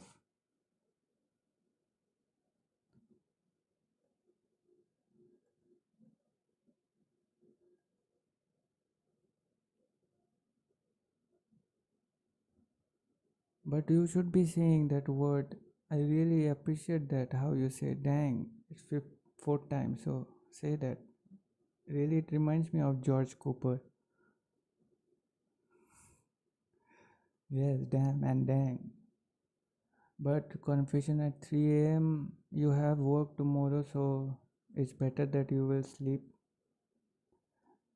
And right now, let me see up to how much they will be juggling with the lift of time.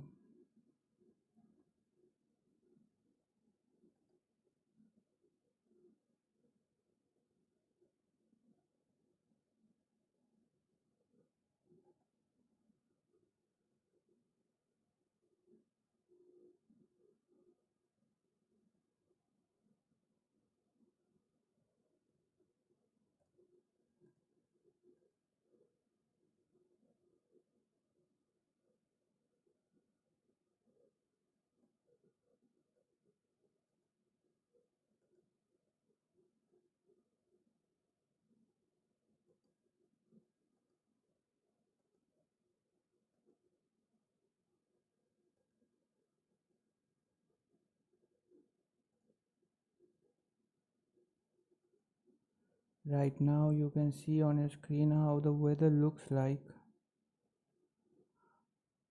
It seems to me, I don't know, just another speculation from my end.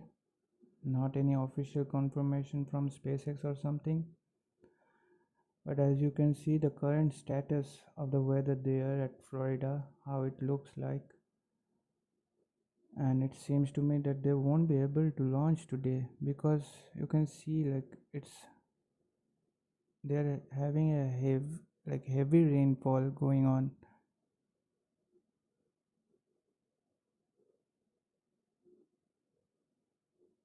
Hopefully the weather will cooperate and we will be getting that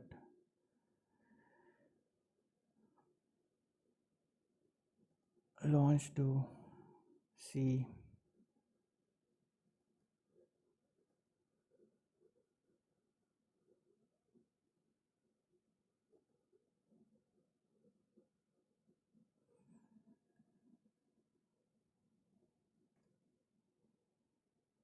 Meanwhile, let's just monitor the weather.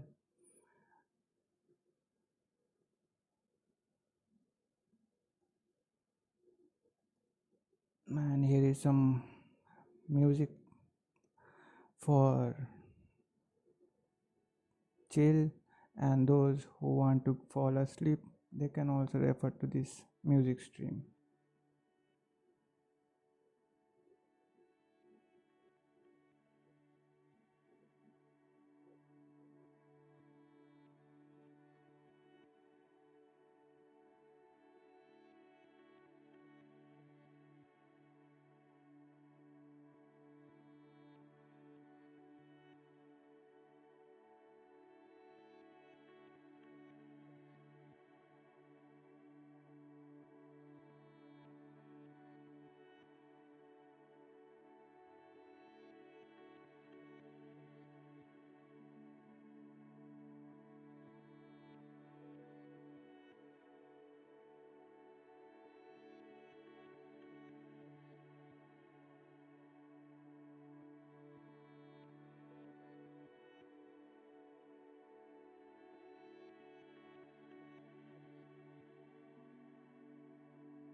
Well, guys, I'm back.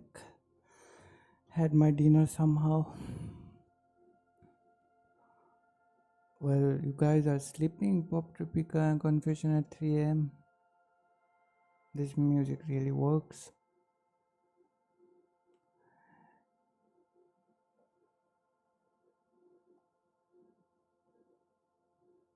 Anyway, let me check whether the launch is still the time now being adjusted by SpaceX.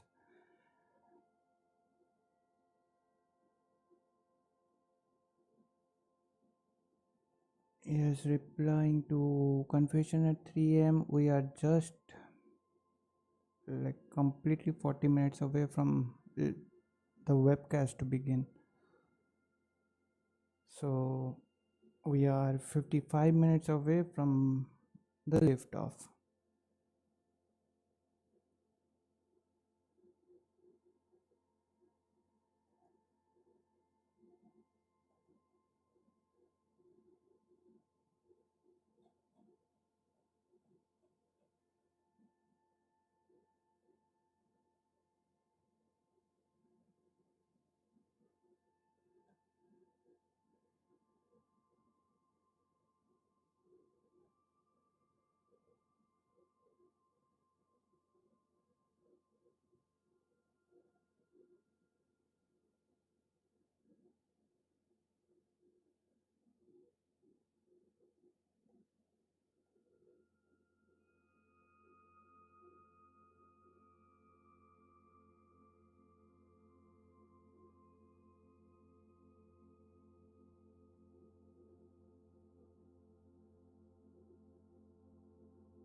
So as you guys saw that how the weather is there at Florida,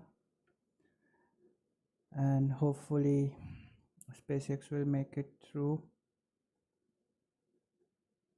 about which I'm unsure. And I don't know why today each time they are shifting their liftoff time. Instead of mentioning that they are changing the liftoff time, each time they are mentioning that the launch window opens at the time they are mentioning, although the launch window itself is of 4 hour long from the very initial time which they mentioned. So don't know what they are doing.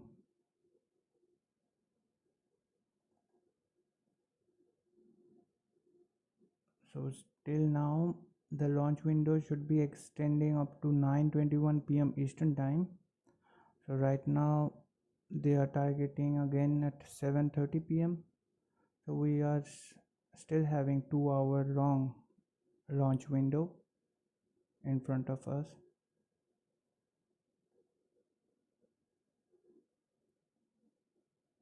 Hopefully they won't be changing the liftoff time anymore.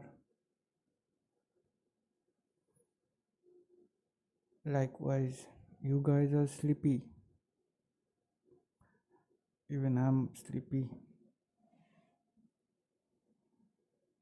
Even Bob Tripika is sending yawning emojis. That makes me more sleepy.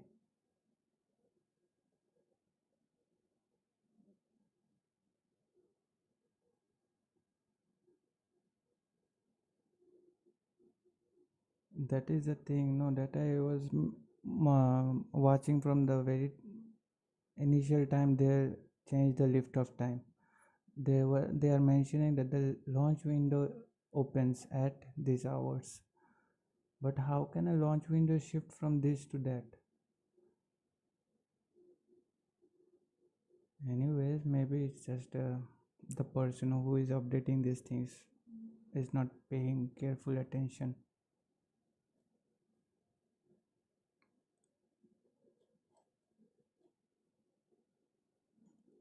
So, being hopeful and thinking that we will be having the launch nearly less than 40 minutes. So, let me just repeat the things which I said earlier.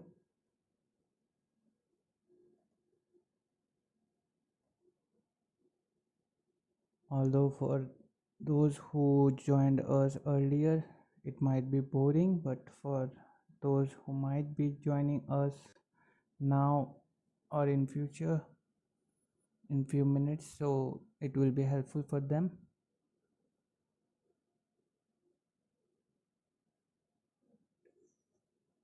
Let's have a look at the flight record for the booster supporting today's Türksat 6A mission.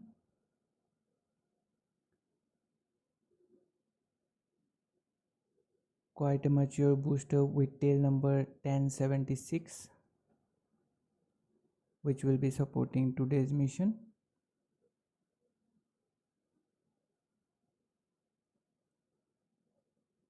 Today's supporting booster has 14 previous flights in its record, including missions like CRS-26, that is Commercial Resupply Service Mission to the International Space Station, 16th batch of OneWeb satellite launch for Eutelsat OneWeb, which is a subsidiary of Eutelsat Group providing broadband satellite internet services in low Earth orbit. Next, the Intelsat AS-40E for Intelsat, a multinational satellite service provider. O3B mPower for SES, a major telecommunication operator based in Luxembourg. Offzone 3 for Offzone AB, a broadband telecommunication company that offers mobile communication services via satellite. Next, then we have the Eutelsat 36D for Eutelsat A.Ş, a French satellite operator providing coverage over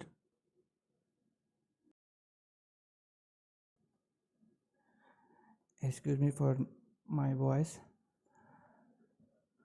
So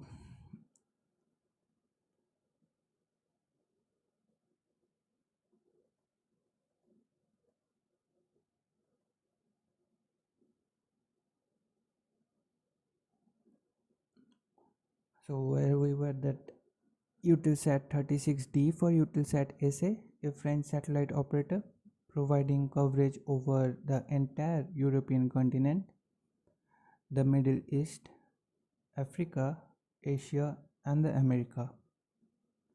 It is the world's third largest satellite operator in terms of revenues.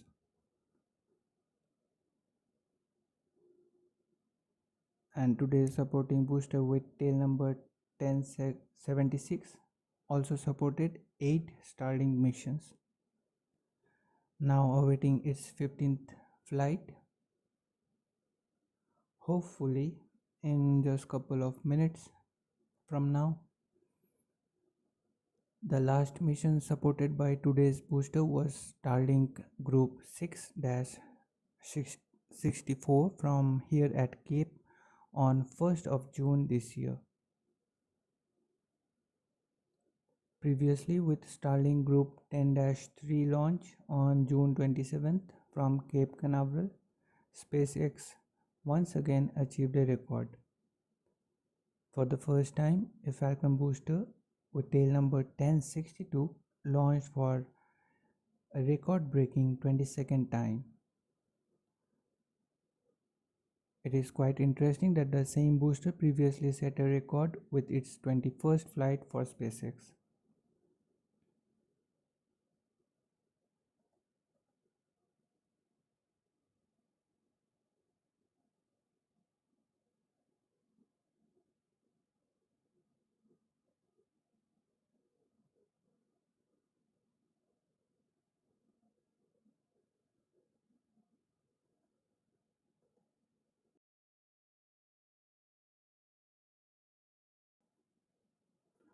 Well, thanks for making us laugh, Pop Tripika. At least for you, we are still awake.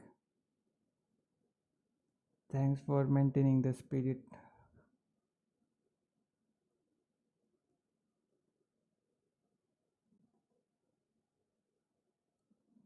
Now let's have a look at the bar graphs presenting number of Falcon 9 launches each year.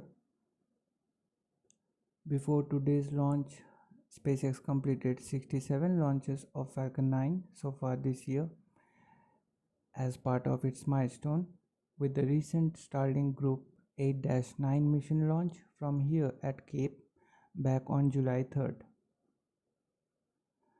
SpaceX achieved a significant milestone this year with its 50th launch, accomplished with the Starlink 8-7 mission. The number represents just 2 launches more than half of last year's total Falcon 9 launches, which amounts to 48 launches. And with the recent Starlink launch, that is the Starlink 8-9 mission, SpaceX has conducted 19 more launches than half of last year's total.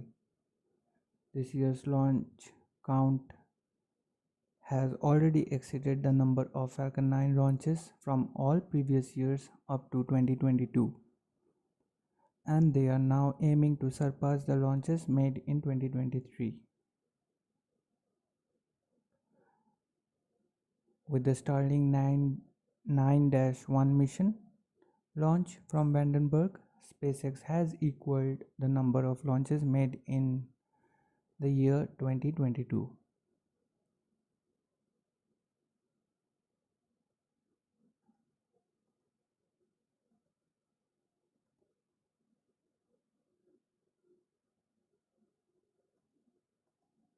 Now with today's launch of Türksat 6A mission, the bar graph shows 68 Falcon 9 launches so far this year, which is 7 more than the launches made in 2022.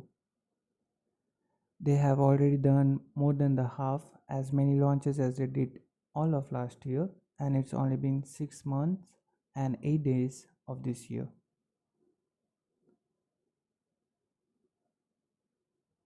If they keep up with this pace, they are well on the track to achieve their ambitious goal of 140 to 148 launches by the end of this year.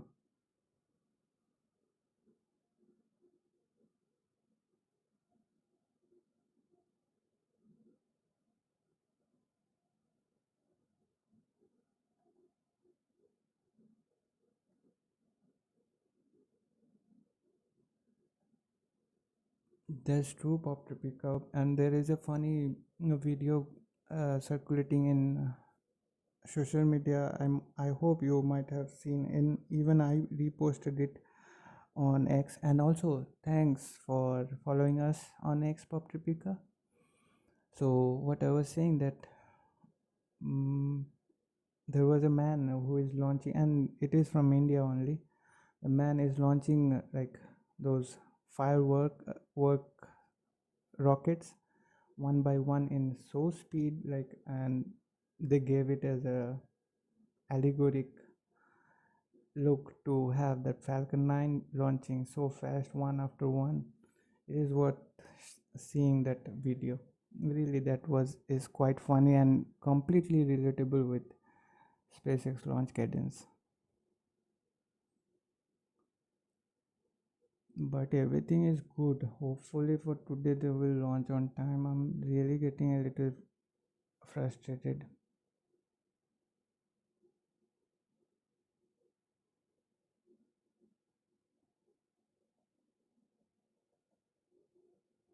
We are right now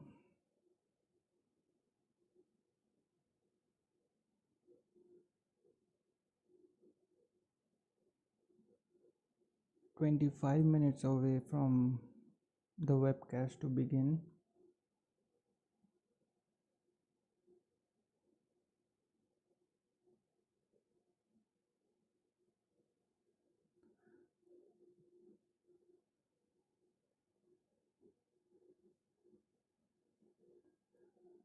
So now with this today's launch of Türksat 6A, the bar graph shows 68 Falcon 9 launches. Hopefully this 68th launch we will be able to witness today.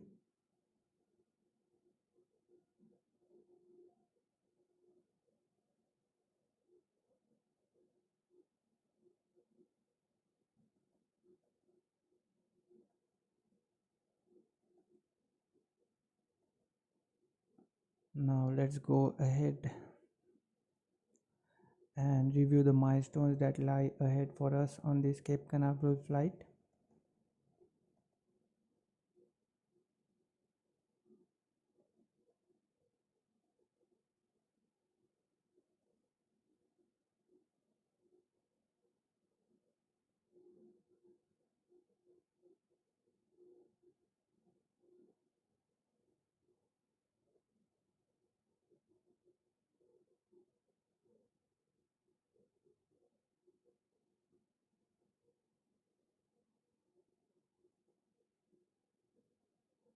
At T minus 38 minutes, countdown begins at this point when SpaceX launch director gives the go for the start of propellant load. If everything looks fine,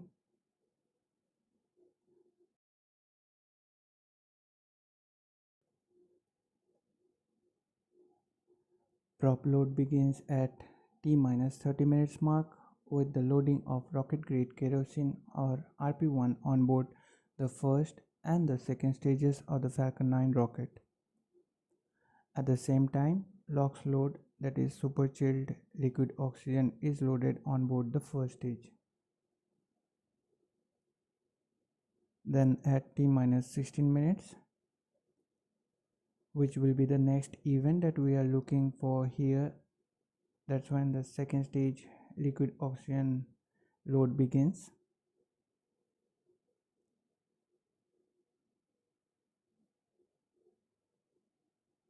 At T minus 7 minutes, that's when the chill down of 9 Merlin engines gets underway, which involves flowing a small amount of liquid oxygen through the plumbing and turbopumps, which helps protect the engines from the risk of thermal shock and damages during the startup sequence.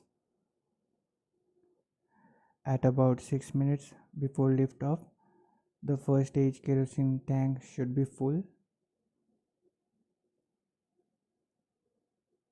In a T minus 4 minutes and a half, the strong back retract sequence begins. The process begins with the clamp pumps underneath the payload fairings opening up, followed by the transporter erector or the strong back reclining about 1.5 degrees away from the Falcon 9. The strong back remains in that position until liftoff. It's when it rapidly pulls back to clear the way for Falcon 9 rocket's vertical ascent.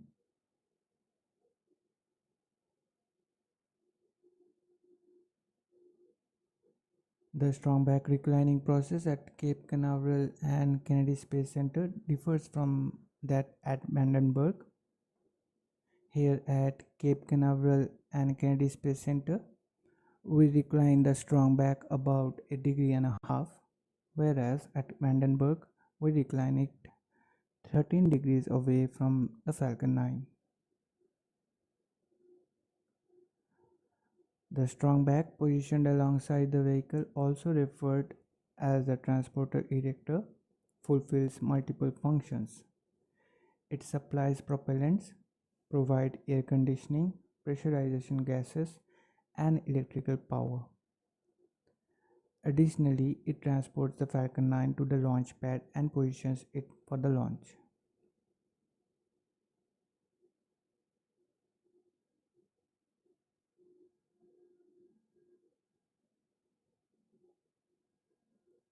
At T-3 minutes mark, the first stage liquid oxygen loading should be complete, followed by the second stage liquid oxygen loading wrapping up at T-2 minutes mark. At that point, the Falcon 9 rocket is fully fueled with 1 million pounds of propellant. At T-1 minute mark, the propellant tanks are brought up to flight pressure. In the final 60 seconds of the countdown, the control of the flight system, that is launch sequence, is handed over from the ground sequencer to the Falcon 9's onboard flight computers. If everything looks good at T-45 seconds mark, the SpaceX launch director will give the final go for Falcon 9 liftoff. Now at T-3 seconds, the engine ignition sequence start command being issued by the onboard engine controller. Finally, at T0, we will have liftoff. If all 9 Merlin 1D engines ignite and are healthy, flight computers will give the command for the hold down clamps to release the Falcon 9.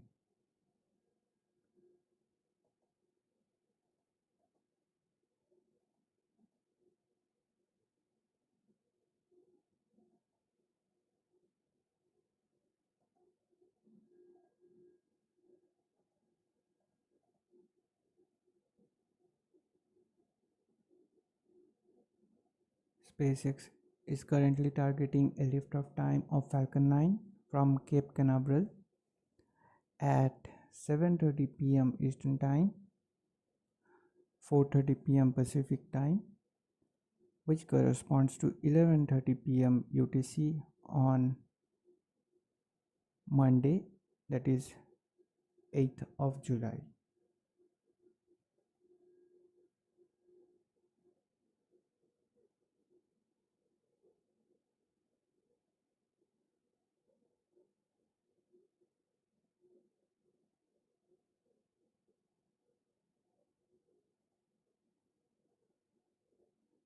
Now let's have a look at the trajectory for today's mission.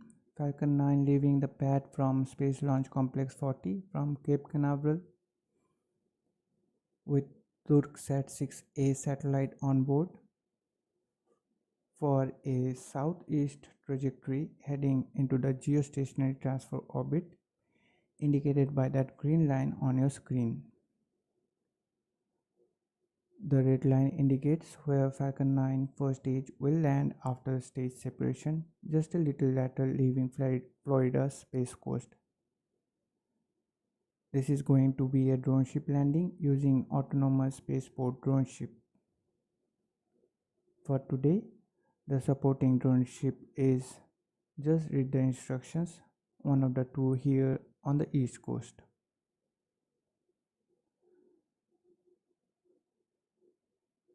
Which means that the first stage booster with tail number 1076 flying for its 15th time will be returning heading out to the drone ship for its landing.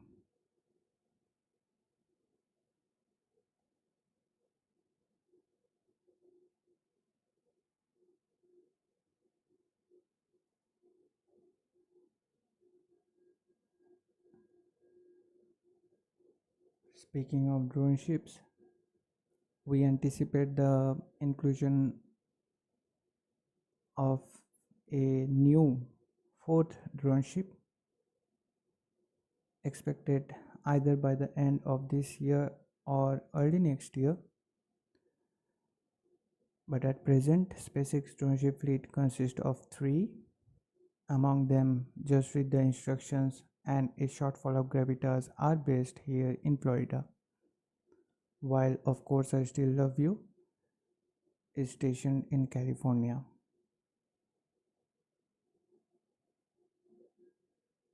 Actually today previously we did had a schedule of Starlink Group 9-3 launch from Space Launch Complex 4 East from Vandenberg Space Force Base, but later on they scheduled it for 10th of July. Hopefully maybe for the weather of course.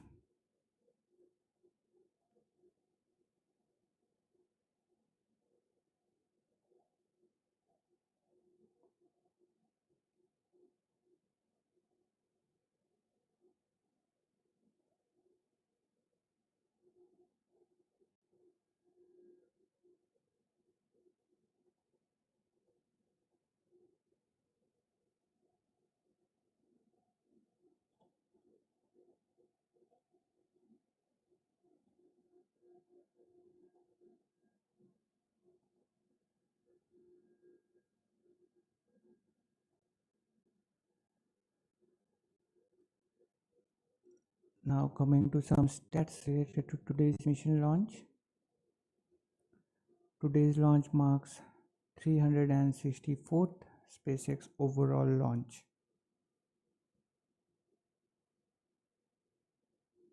And the 352nd Falcon 9 launch to date.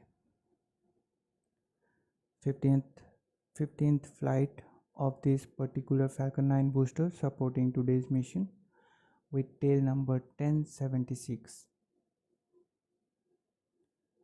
Today's launch marks 68th Falcon 9 launch of 2024 so far and is SpaceX 71st overall launch of this year, including the third and fourth integrated flight test of Starship and one Falcon Heavy launch.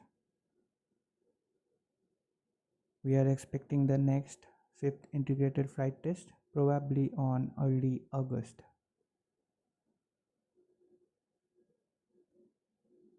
This is SpaceX 297th Falcon booster reflight to date.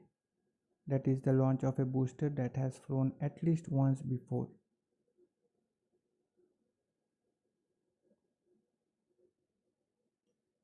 (196th orbital launch for SpaceX launching from Sleek 40, and this will be the 251st overall orbital launch from this pad, that is Space Launch Complex 40 here at Cape Canaveral Space Force Station.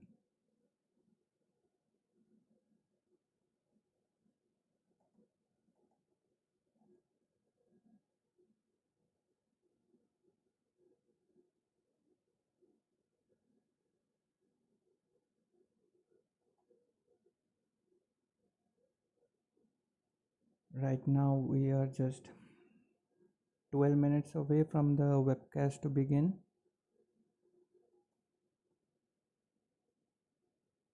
With fingers crossed, hoping they won't be pushing the liftoff time anymore further.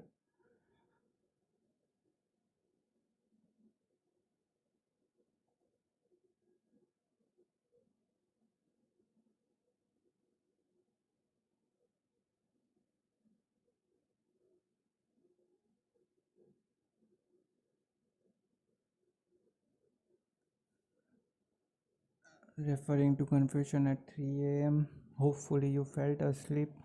As I said you before, you have to go to work and you should be sleeping right now.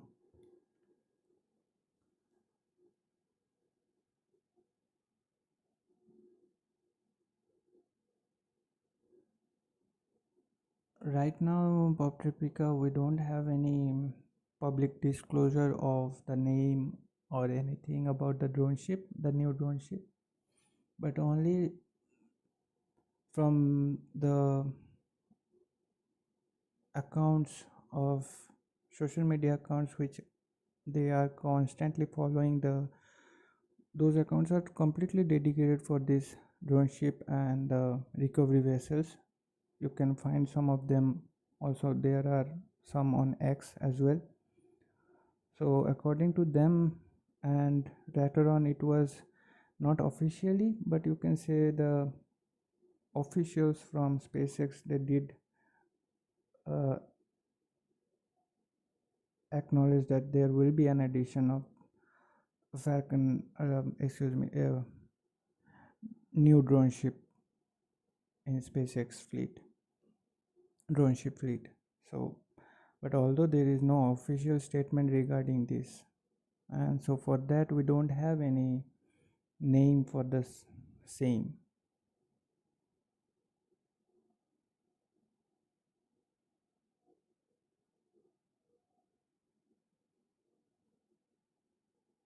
Hopefully in near future we will be seeing a mega drone ship for Starship, but for this time they, as you know, they are just thinking for that uh, to land on a launch tower with those chopsticks to hold that Starship booster.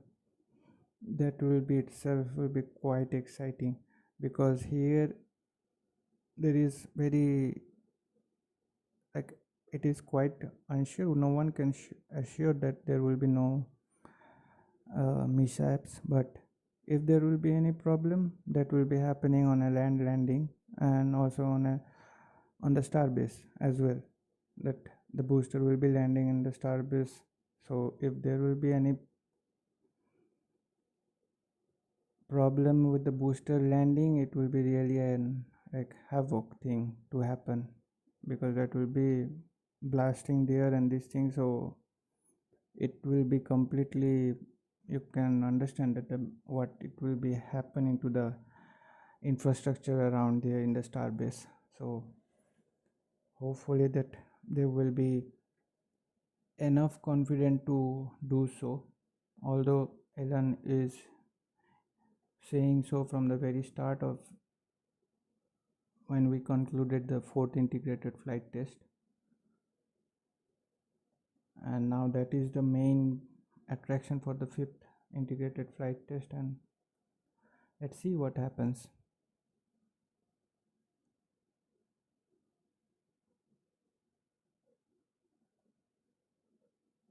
No, of course they won't be calling it ship 4. They will be giving such an interesting name to the drone ship, like as we are having for these three. So let's see what they come up with a new name. And also recently there is, I think that is I'm not sure about that, I didn't follow about it, but there is you can see one of my tweet which I reposted. There is a new ship recovery vessel, that is, it is that Go Cosmos. It departed from port Cape Canaveral. So I'm not sure that it why they are talking about it so much, whether it is a new one to recovery vessel fleet or something, and where it will be even doing the recovery operations, that is not yet been disclosed by those accounts which I'm following there on X. So that I had an update about the recovery vessel right now, about Go Cosmos.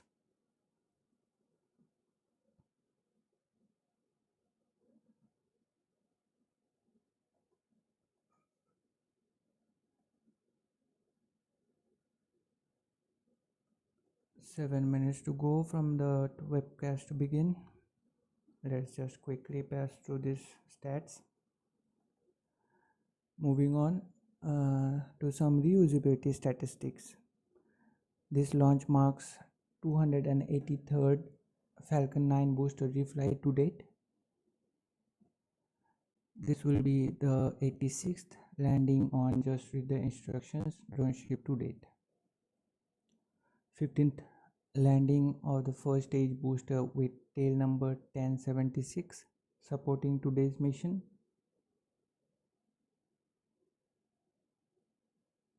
with this mission's first stage landing, which paves the way to 257th overall drone ship landing, marking 309th Falcon 9 landing so far and 328th SpaceX overall landing to date. Speaking of drone ship landing, let's look into the stats for drone ship prior to today's mission. It is worth mentioning among the drone ships, a shortfall of Gravitas has a flawless record with 0 unsuccessful landing attempts and 76 successful landing attempts. In comparison, Just Read the Instructions supporting today's mission has encountered 3 unsuccessful landings and 85 successful landings. While Of Course I Still Love You has experienced 7 unsuccessful landings and 95 successful landings with the NROL-186 mission supported by the Of Course I Still Love You drone ship. This positions a shortfall of Gravitas at the forefront of successful landing attempts, and also please kindly note that these drone ship landing stats mentioned here are excluding today's mission, that is prior to today's mission.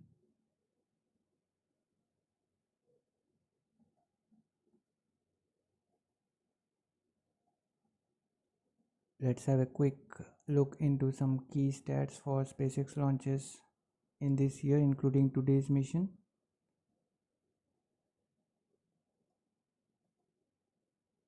Meanwhile, let me just check once again. Okay, so far it seems that they are sticking with their newly adjusted liftoff time. It's good. So SpaceX has a total of 71 launches, and out of those 21 were non-Starlink missions, including one from today, for commercial and government organizations, and 2 Starship launches. The recent non-Starlink mission supported by Falcon 9 was the recent NROL-186 mission, and previously the GoZU mission supported by the 10th Falcon Heavy launch. SpaceX used booster for 66 times in those mission launches, and including today's one, showing their commitment to sustainability and reusability. Now if we look into the geographical distribution, we get they have 47 launches from East Coast, with 13 from Launch Complex 39A, that is Kennedy Space Center, and 34 from Space Launch Complex 40, including today's one, that is from here at Cape Canaveral Space Force Station. On the West Coast, they have 22 launches, all from Space Launch Complex 4 East, that is Vandenberg Space Force Base. And there was two launches from Gulf Coast of Starbase back in Texas for the Starship 3rd and 4th integrated flight test. As for landings, they have nailed it 69 times.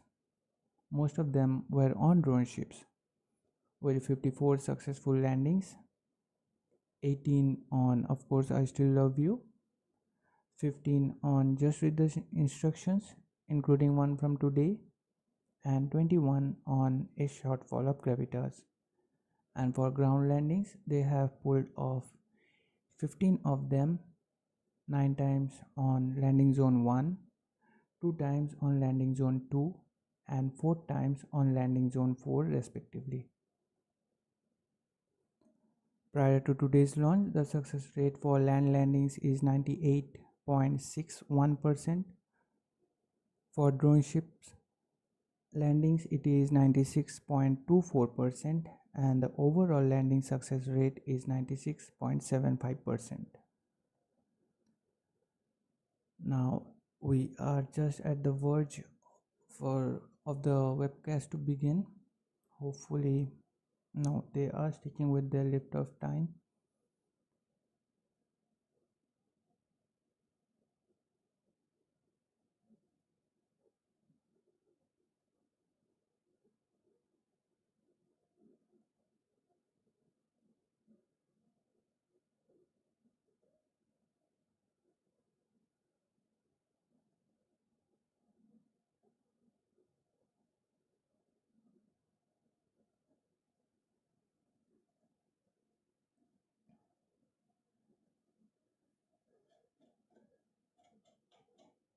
Now let's move ahead as it's time for the webcast to begin.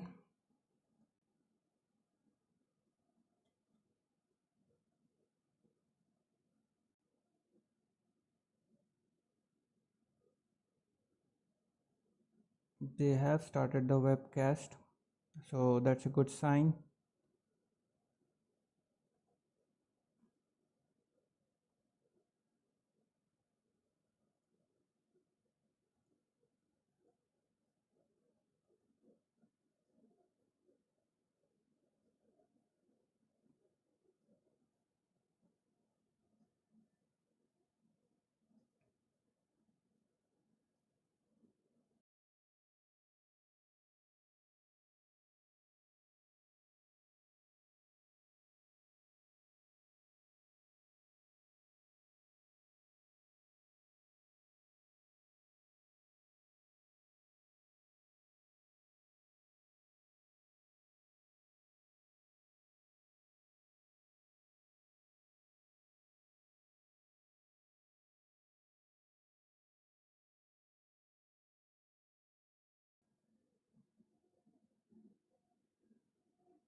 Well, sorry about the ticket text going on below, it was not updated. Please don't refer that liftoff time there. I'm just updating it right now.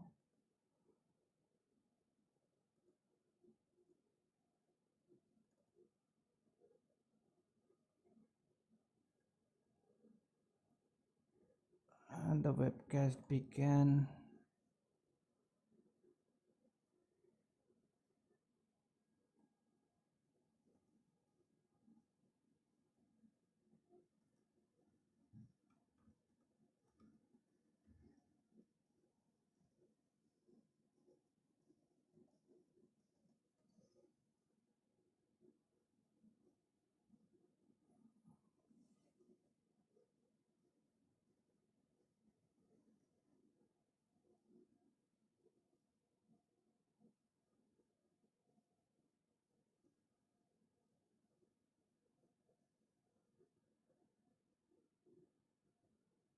Hello everyone, it's Monday, July 8th, and you're looking at a live view of our Falcon 9 rocket awaiting its 7:30 p.m. Eastern Time launch from Cape Canaveral Space Launch Complex 40 in Florida. Today's launch marks SpaceX's 69th mission of 2024 and the 364th overall mission to date. My name is Zachary Lupin, and I'm an avionics reliability engineer here at SpaceX, and I'm joining you from our headquarters in Hawthorne, California.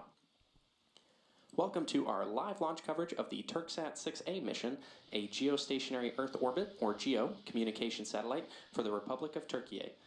It's the country's first fully domestic communication satellite and will extend coverage to regions such in India, Thailand, Malaysia, and Indonesia. With Türksat 6A, the population reached by Turkey satellites will expand from 3.5 billion people to 5 billion. We'll have more to share about today's payload later on in the webcast. Currently, both the vehicle and range are green, and we're on track for an on-time launch. Weather was a bit of a watch item for us today, but things are now looking good for liftoff in about 9 minutes from now. For now, let's meet the vehicle and learn a little bit more about the most flown U.S. launch vehicle ever, our Falcon 9 rocket. Falcon 9 is a two-stage rocket developed and manufactured by SpaceX, known for its safe, reliable, and cost-effective access to space. It's also the first and currently the only orbital-class rocket capable of reflight. Starting at the top of the vehicle is the payload fairing, a protective shell that encases the payload being sent to space. Made of a carbon composite material and having a 17-foot diameter, the space within the payload fairing is able to comfortably contain your average-sized fire truck. Now that fairing made up of two halves will separate and jettison away from the vehicle, exposing the payload once Falcon 9 reaches space. And today's payload, currently encapsulated within those payload fairings, is the Turksat 6A communication satellite. Continuing down the vehicle, we have the second stage.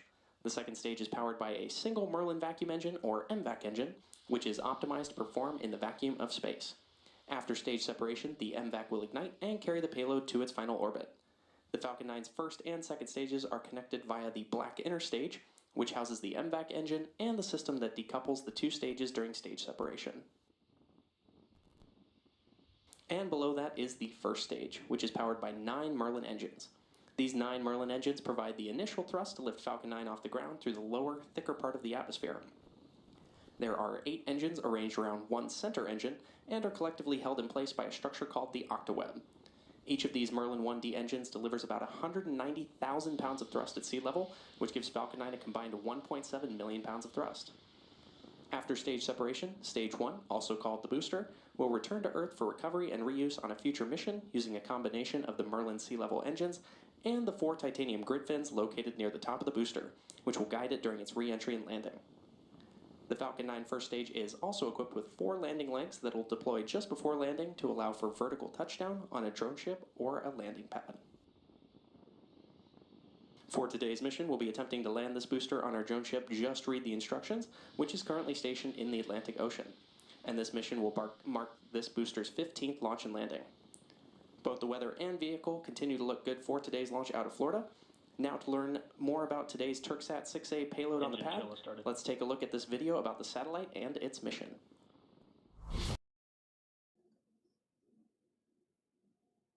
Sorry guys, can't have that music to play on because these musics are copyrighted.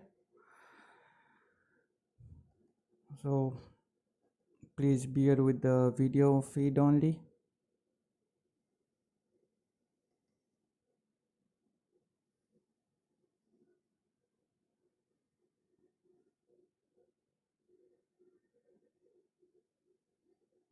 Actually here they are not mentioning the overall KU band transponders. You just saw they are mentioning 16.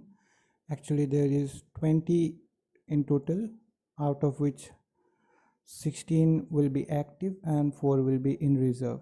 And similarly for the X band transponders, they are having 3 in total, out of which 2 will be active and 1 will be in reserve. And those X band transponders will be for the use exclusively for the armed forces of the Republic of Turkey. So maybe for that they didn't mention about the X band transponders here.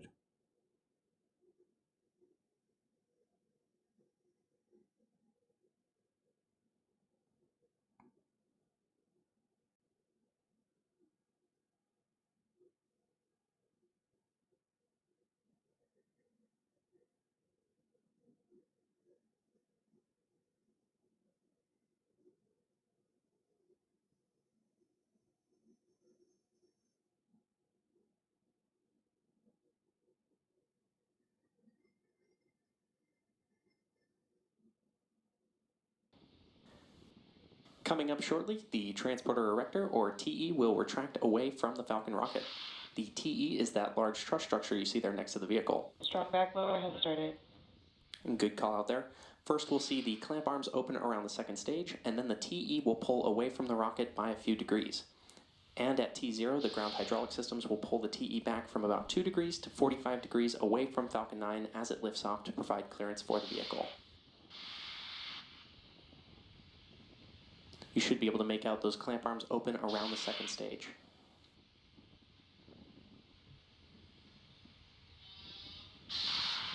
Now the first stage is connected to a launch mount at the base of the TE, but the TE is hinged and will retract away from the vehicle in preparation for launch. The TE, or strongback, is designed to transport, raise, and support Falcon 9 at the launch pad. It's equipped with the umbilicals, or flexible lines, that are used to route the vehicle's fluids, power, and telemetry from the ground systems to the rocket and payload until Falcon 9 switches to internal power and clears the pad.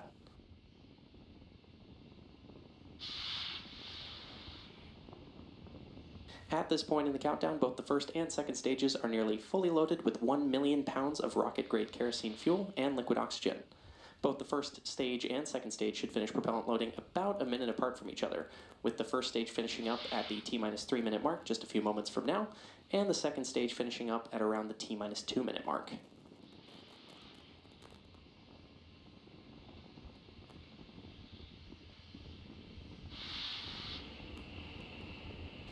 As you may have noticed, there are white clouds forming around the vehicle, and those clouds are comprised of the chilled gas above the LOX tank that gets vented overboard to maintain pressure in the tank as needed. And when that vented oxygen mixes with the warmer Florida air... Stage 1 LOX load complete. And there's that call out that Stage 1 LOX loading is complete.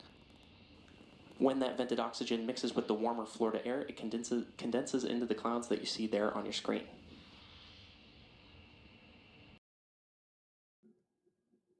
Actually, that's true, Pop-Replica. Previously, before starting the webcast, I was checking the weather. They were saying like it is nearly 90% of cloud cover there. So still you can say we are still having 20 minutes to go, 2 minutes to go from liftoff. And they are saying that their things are looking good, but let's see.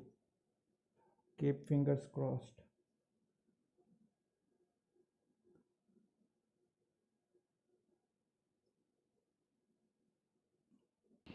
And good call out there that Stage 2 LOX loading is complete. Falcon 9 is now fully loaded with 1 million pounds of rocket-grade kerosene fuel and liquid oxygen.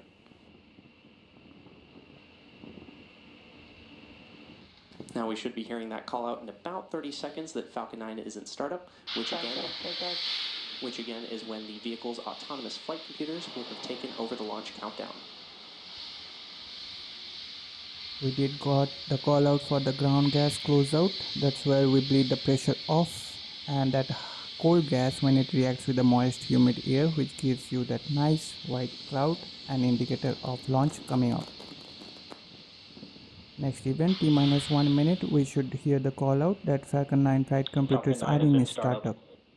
Right, and there's that call out that Falcon 9 is in startup. We're now waiting for the final go from the launch director for today's mission.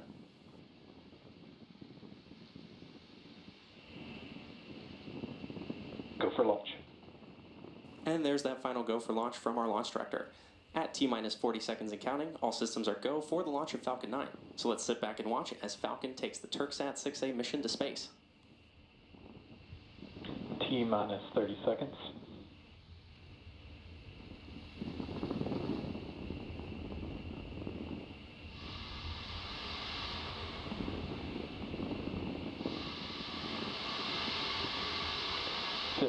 Seconds.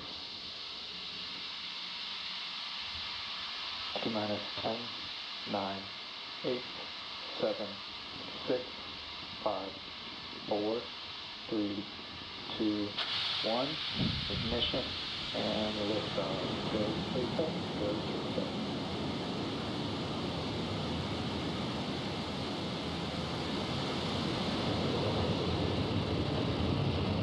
Vehicles pitching downrange. And we have a successful liftoff. Falcon 9 has cleared the tower.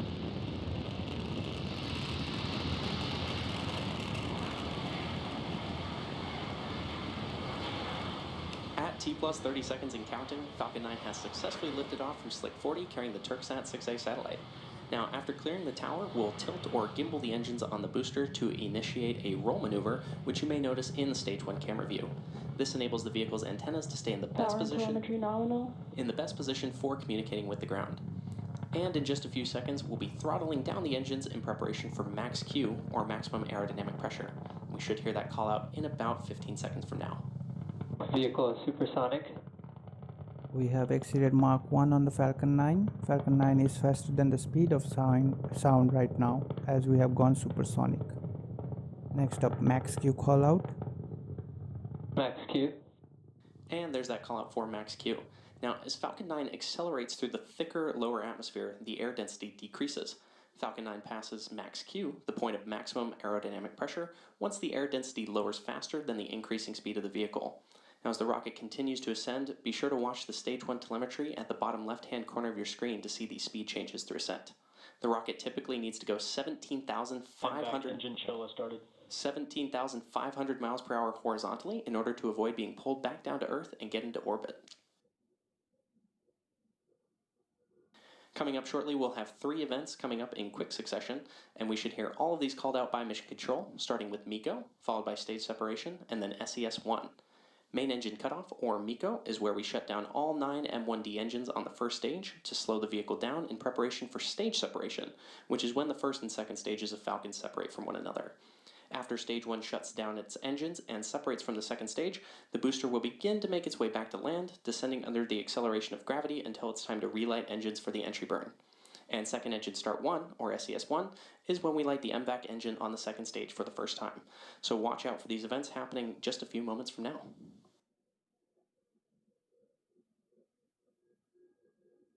Main engine cut off.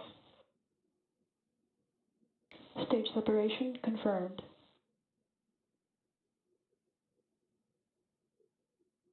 MVAC ignition. And good callouts there for those 3 events, which again were main engine cutoff, or MECO, followed by stage separation, and then Second Engine Start 1, or SES-1, on the second stage. Now the stage nitrogen thrusters is now beginning to reorient the first stage, and the flight computers has commanded the 4 hypersonic titanium grid fins to slowly begin deploying. Now the stage separation is successful. Coming up, we will be having the fairing separation. Today we are getting good views from both the first and the second stages.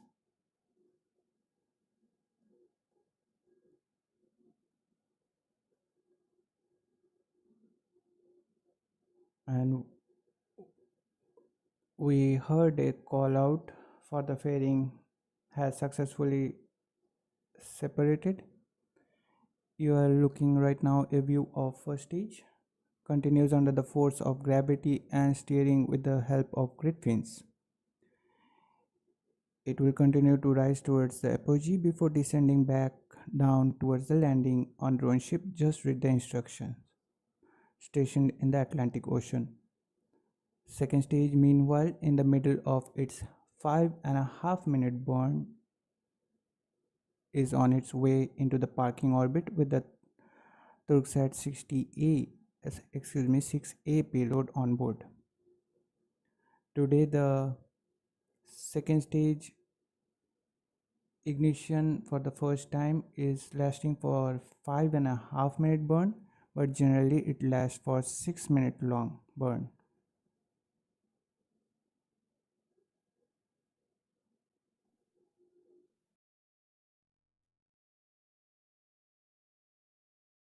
The first stage supporting today's mission is flying for its 15th time today, having previously supported NASA CRS-26, Intelsat 40E, mPOWER 5 and 6, Ovzon 3, Eutelsat 36D, 1 OneWeb mission, and 8 Starlink missions.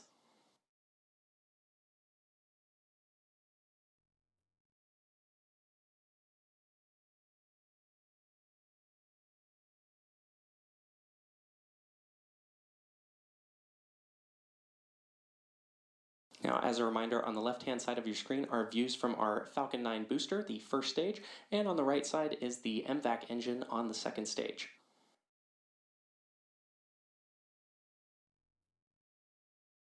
The Merlins on the first stage are optimized for sea level, and these achieve 190,000 pounds of thrust each during ascent and descent. At liftoff, Falcon 9's first stage has thrust greater than 5 747 airplanes at full power. Now, the MVAC engine, with a much wider nozzle, is optimized to 220,500 pounds of thrust in vacuum.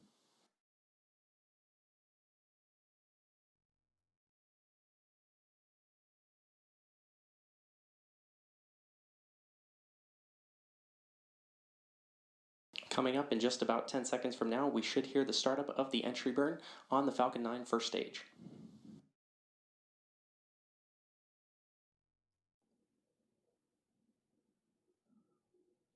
Stage 1 entry burn startup. Stage 1 FTS is saved. And there's confirmation of entry burn startup on the Falcon 9 first stage. This burn will last about 25 seconds and will slow the vehicle down in preparation for the landing burn coming up shortly.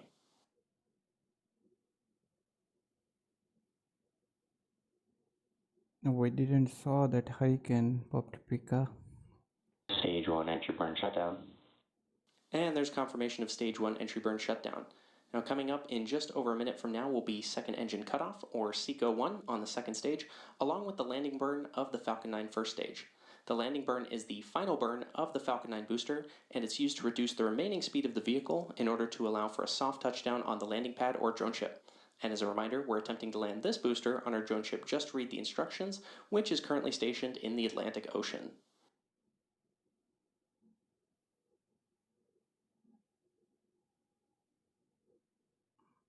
Still with the first stage descending, Stage 2 Poptopika. terminal guidance. We didn't got the view of the hurricane. And good call out there. Now, the Falcon 9 booster isn't the only flight-proven aspect of this rocket today. The payload fairings supporting today's mission are also flight-proven, with one half flying for its 16th time and the other half flying for its 10th time. Just see the cloud cover, Poptopika, how thick this cloud Stage 1 cover is. transonic. Stage 2 FTS is saved. And good callouts there. We're now waiting on callouts for SECO 1 and landing startup in just a few moments from now.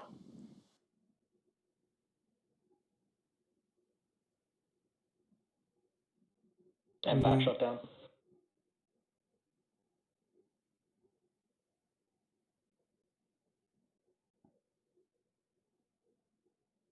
Nominal orbit insertion. And good callouts there for MVAC shutdown and nominal orbital insertion of our second stage.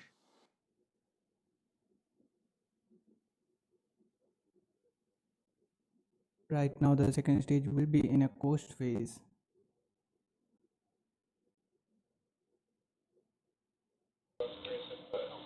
Stage 1 landing confirmed.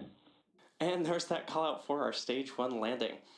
As a reminder, this was the 15th launch and landing for this first stage, and this landing marks SpaceX's 328th recovery of an orbital class rocket, including both first stage landings for both Falcon 9 and Falcon Heavy. And with confirmation of nominal orbital insertion, we'll now have a roughly 18-minute coast phase, and then we'll be back for our second engine start 2, or SES2, of the MVAC engine on the second stage at about the T plus 27-minute mark. So for now, enjoy some space tunes, and we'll see you back here for SES2. No, they lost the camera feed from the first stage. All of a sudden they showed that it got landed. And as you saw that it is raining there in the Atlantic. The weather is not favorable, but okay, but at least it was favorable for the liftoff. Unfortunately, we had the launch to witness.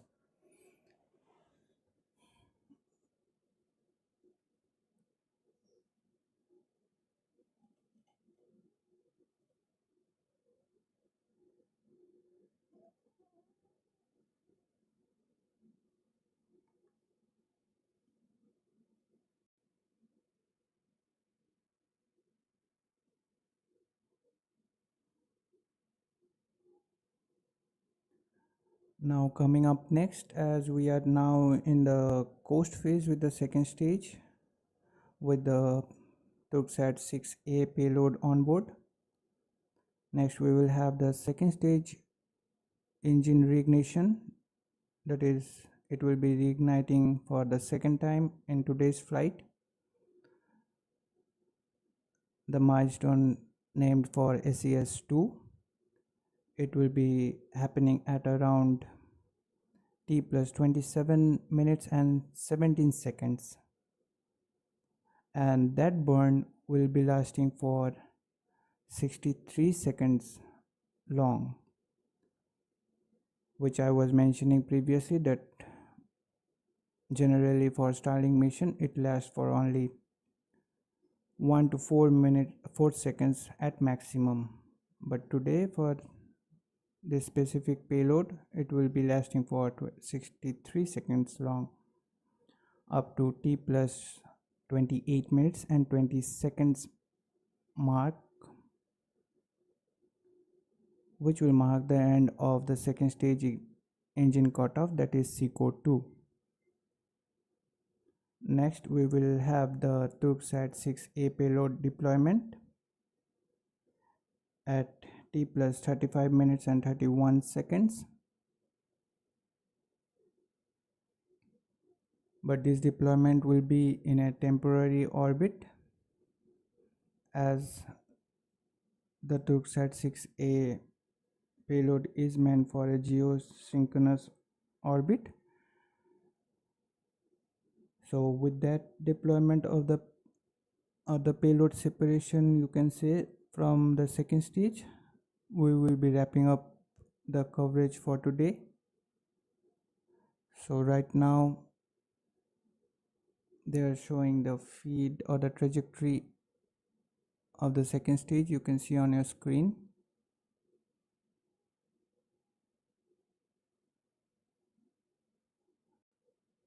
Meanwhile, referring to Paprika,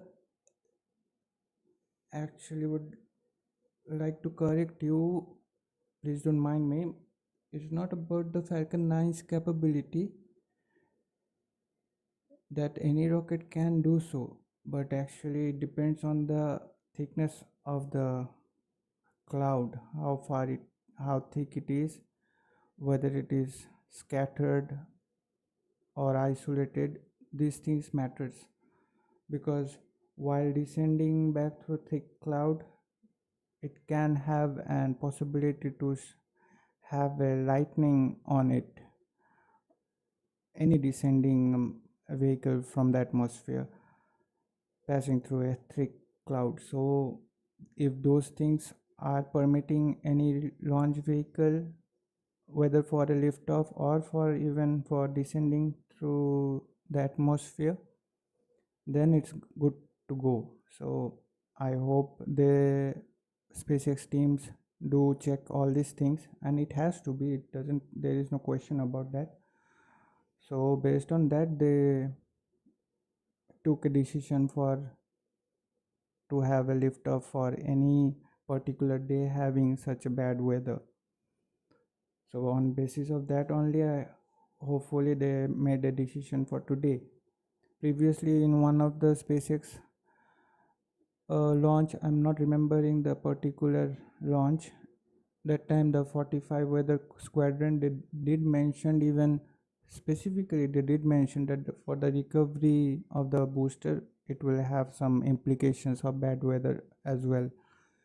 Generally, it is very rare to see such an indication from any weather monitoring meteorologist department or anything, but they did give that time. So it happens that like it can cause some problem while even you are descending back through a thick cloud. So for that you have to keep a check on everything.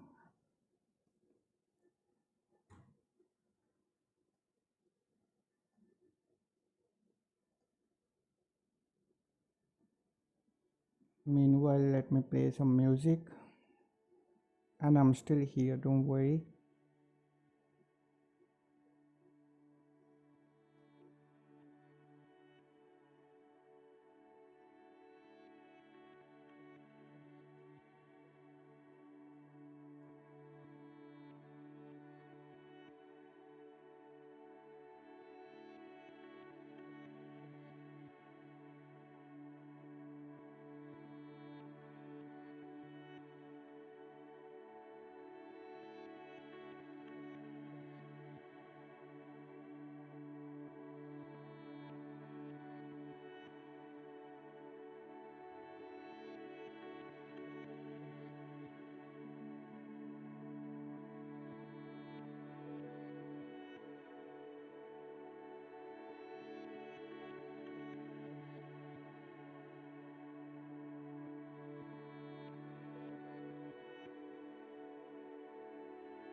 Actually, that's true that they are keeping track on every details, minute details, the SpaceX team. But for them, it is like two times they have to make it sure, because firstly for the launch and secondly for the Falcon 9 booster to come back.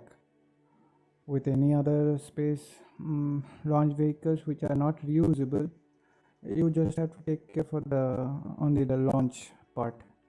But here for SpaceX or for electrons, up to some extent, because nowadays they are not even trying to recover their boosters. So wherever there is reusability in any space launch vehicles, so you have to take care of the same thing twice, and you have to be more confident that no, nothing will be happening. So it's like that. So SpaceX is doing good in these things, as we are witnessing it from very long.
Right now we are 5 minutes away. Excuse me for the music. Right now we are 5 minutes away from the second stage engine reignition, that is SES2.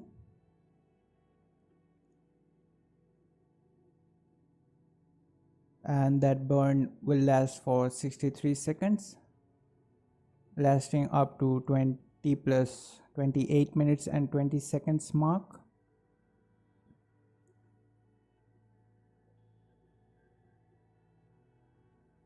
Where we will be having the SECO 2 for today's mission.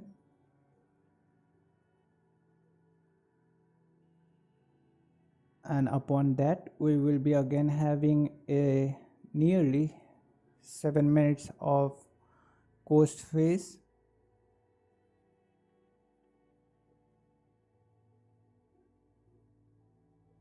At T plus 35 minutes and 31 seconds mark, we will be having the payload deployment of today's mission, that is the Türksat 66A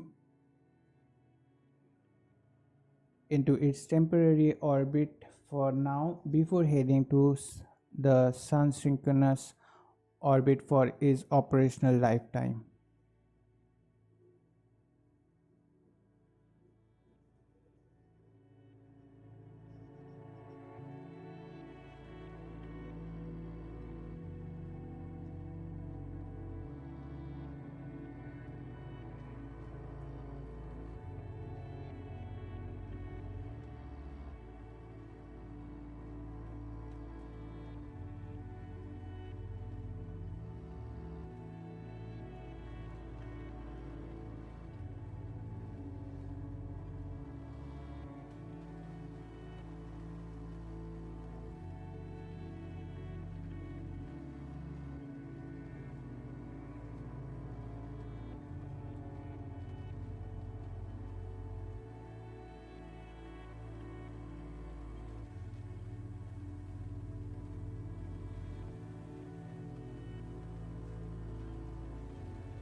Right now we are getting some intermittent view of the second stage prior to its ignition for the second time during today's flight.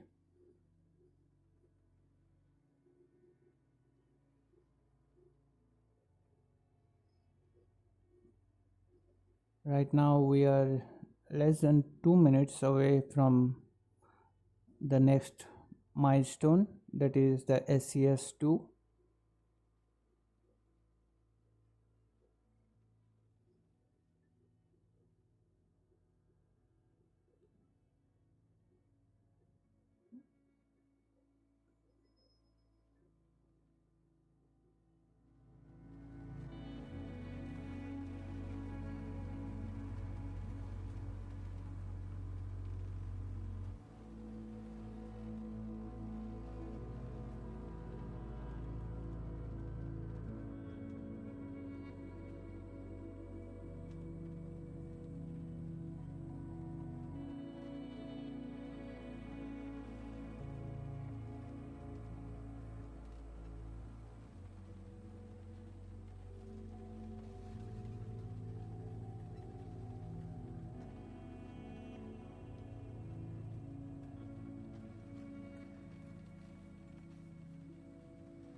And welcome back to our live launch coverage of the Türksat 6A mission.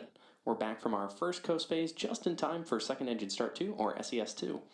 In just a few moments, we'll have a roughly 1 minute burn of the second stage MVAC engine, which is shown there on your screen.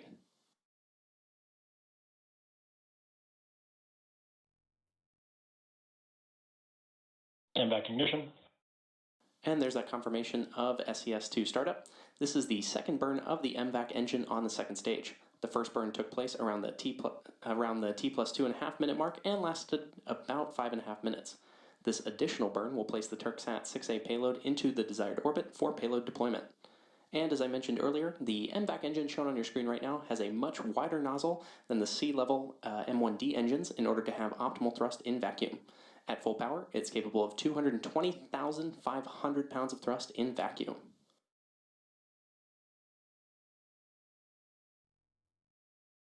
We're expecting this burn to last about 15 more seconds.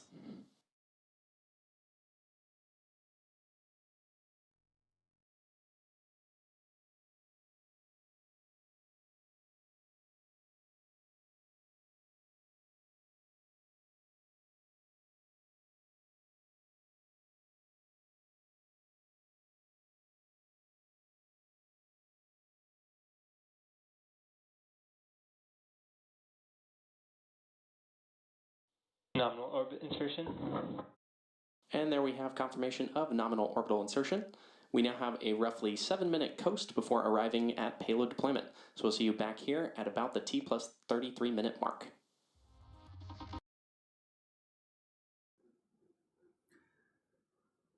Although we didn't had the call out for the SECO 2, but it did happen, and hopefully you guys noticed during the SES2, that is the second stage MVAC ignition for the second time for today's flight, there was something falling from the second stage, something, it looks like a white chunk or something. It just fell or something, like at the very instant that SES2 happened. Hopefully you guys noticed it. Don't know about that, what it is.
Right now we are 4 minutes approximately away from the payload deployment.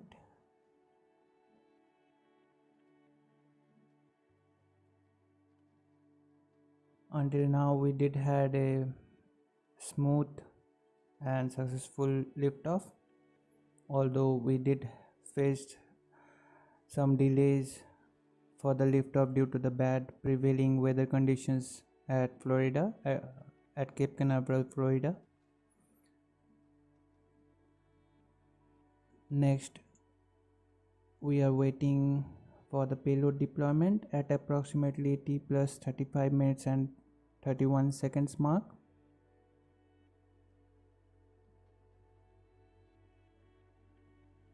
with today's first stage booster with tail number 1076.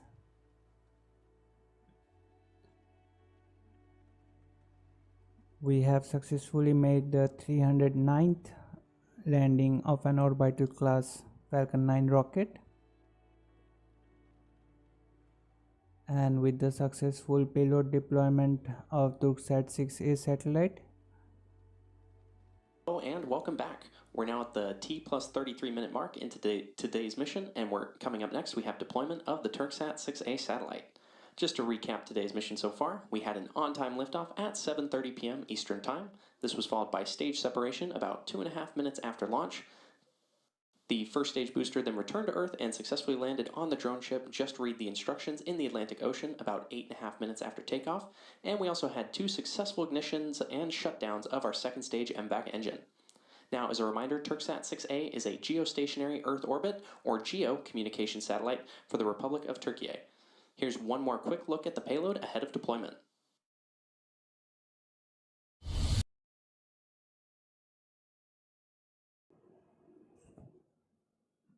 Sorry guys, again I can't play this music going on there.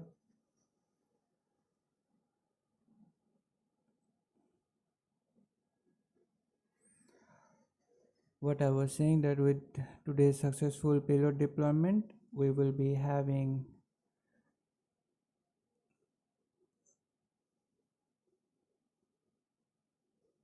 a successful 328th overall landing for SpaceX,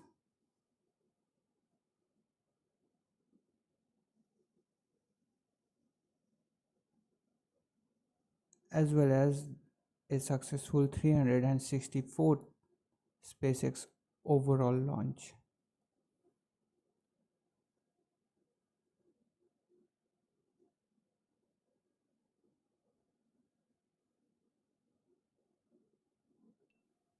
We're now just about 40 seconds away from deployment of the Türksat 6A satellite. Now, Türksat 6A is the country's first fully domestic communication satellite and will extend coverage to regions such as India, Thailand, Malaysia, and Indonesia. And with this satellite, the population reached by Turkey satellites will expand from 3.5 billion people to 5 billion. We should be hearing call out for payload deployment in just about 15 seconds from now.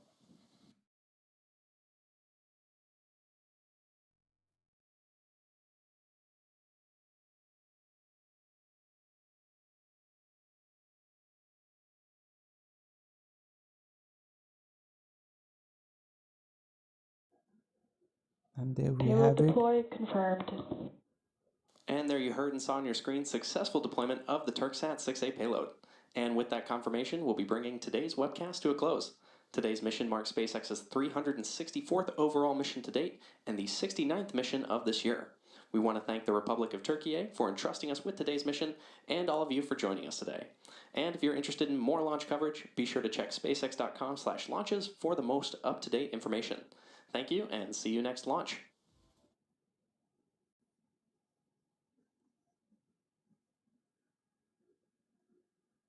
Now these were the callouts we were waiting for. Successful payload deployment for Türksat 6A. With today's mission, we had a successful 364th SpaceX overall launch, as well as 352nd successful Falcon 9 launch to date. And with that, we had 328th overall landing for SpaceX.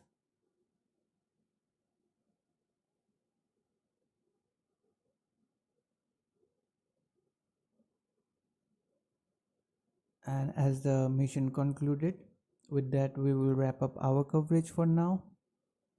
Be sure to check out our social media for upcoming launches, and we want to thank all of you joining us with today's launch.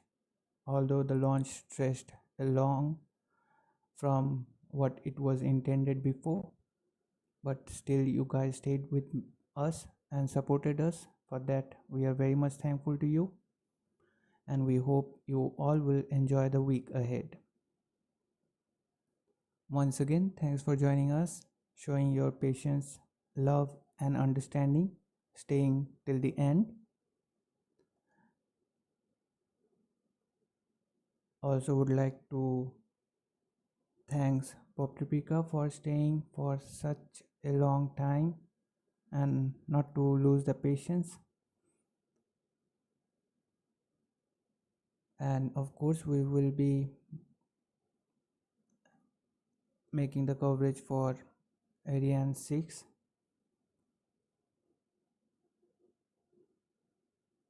And of course with you we are also happy for Turkey that they did it finally, and for SpaceX as well that they made the launch with such weather violations. And see you next time, Pop TÜBİTAK. So we are glad to have you all here with us. This is AstroYonder Live and me, Dipto, signing off for now, and we will see you next time.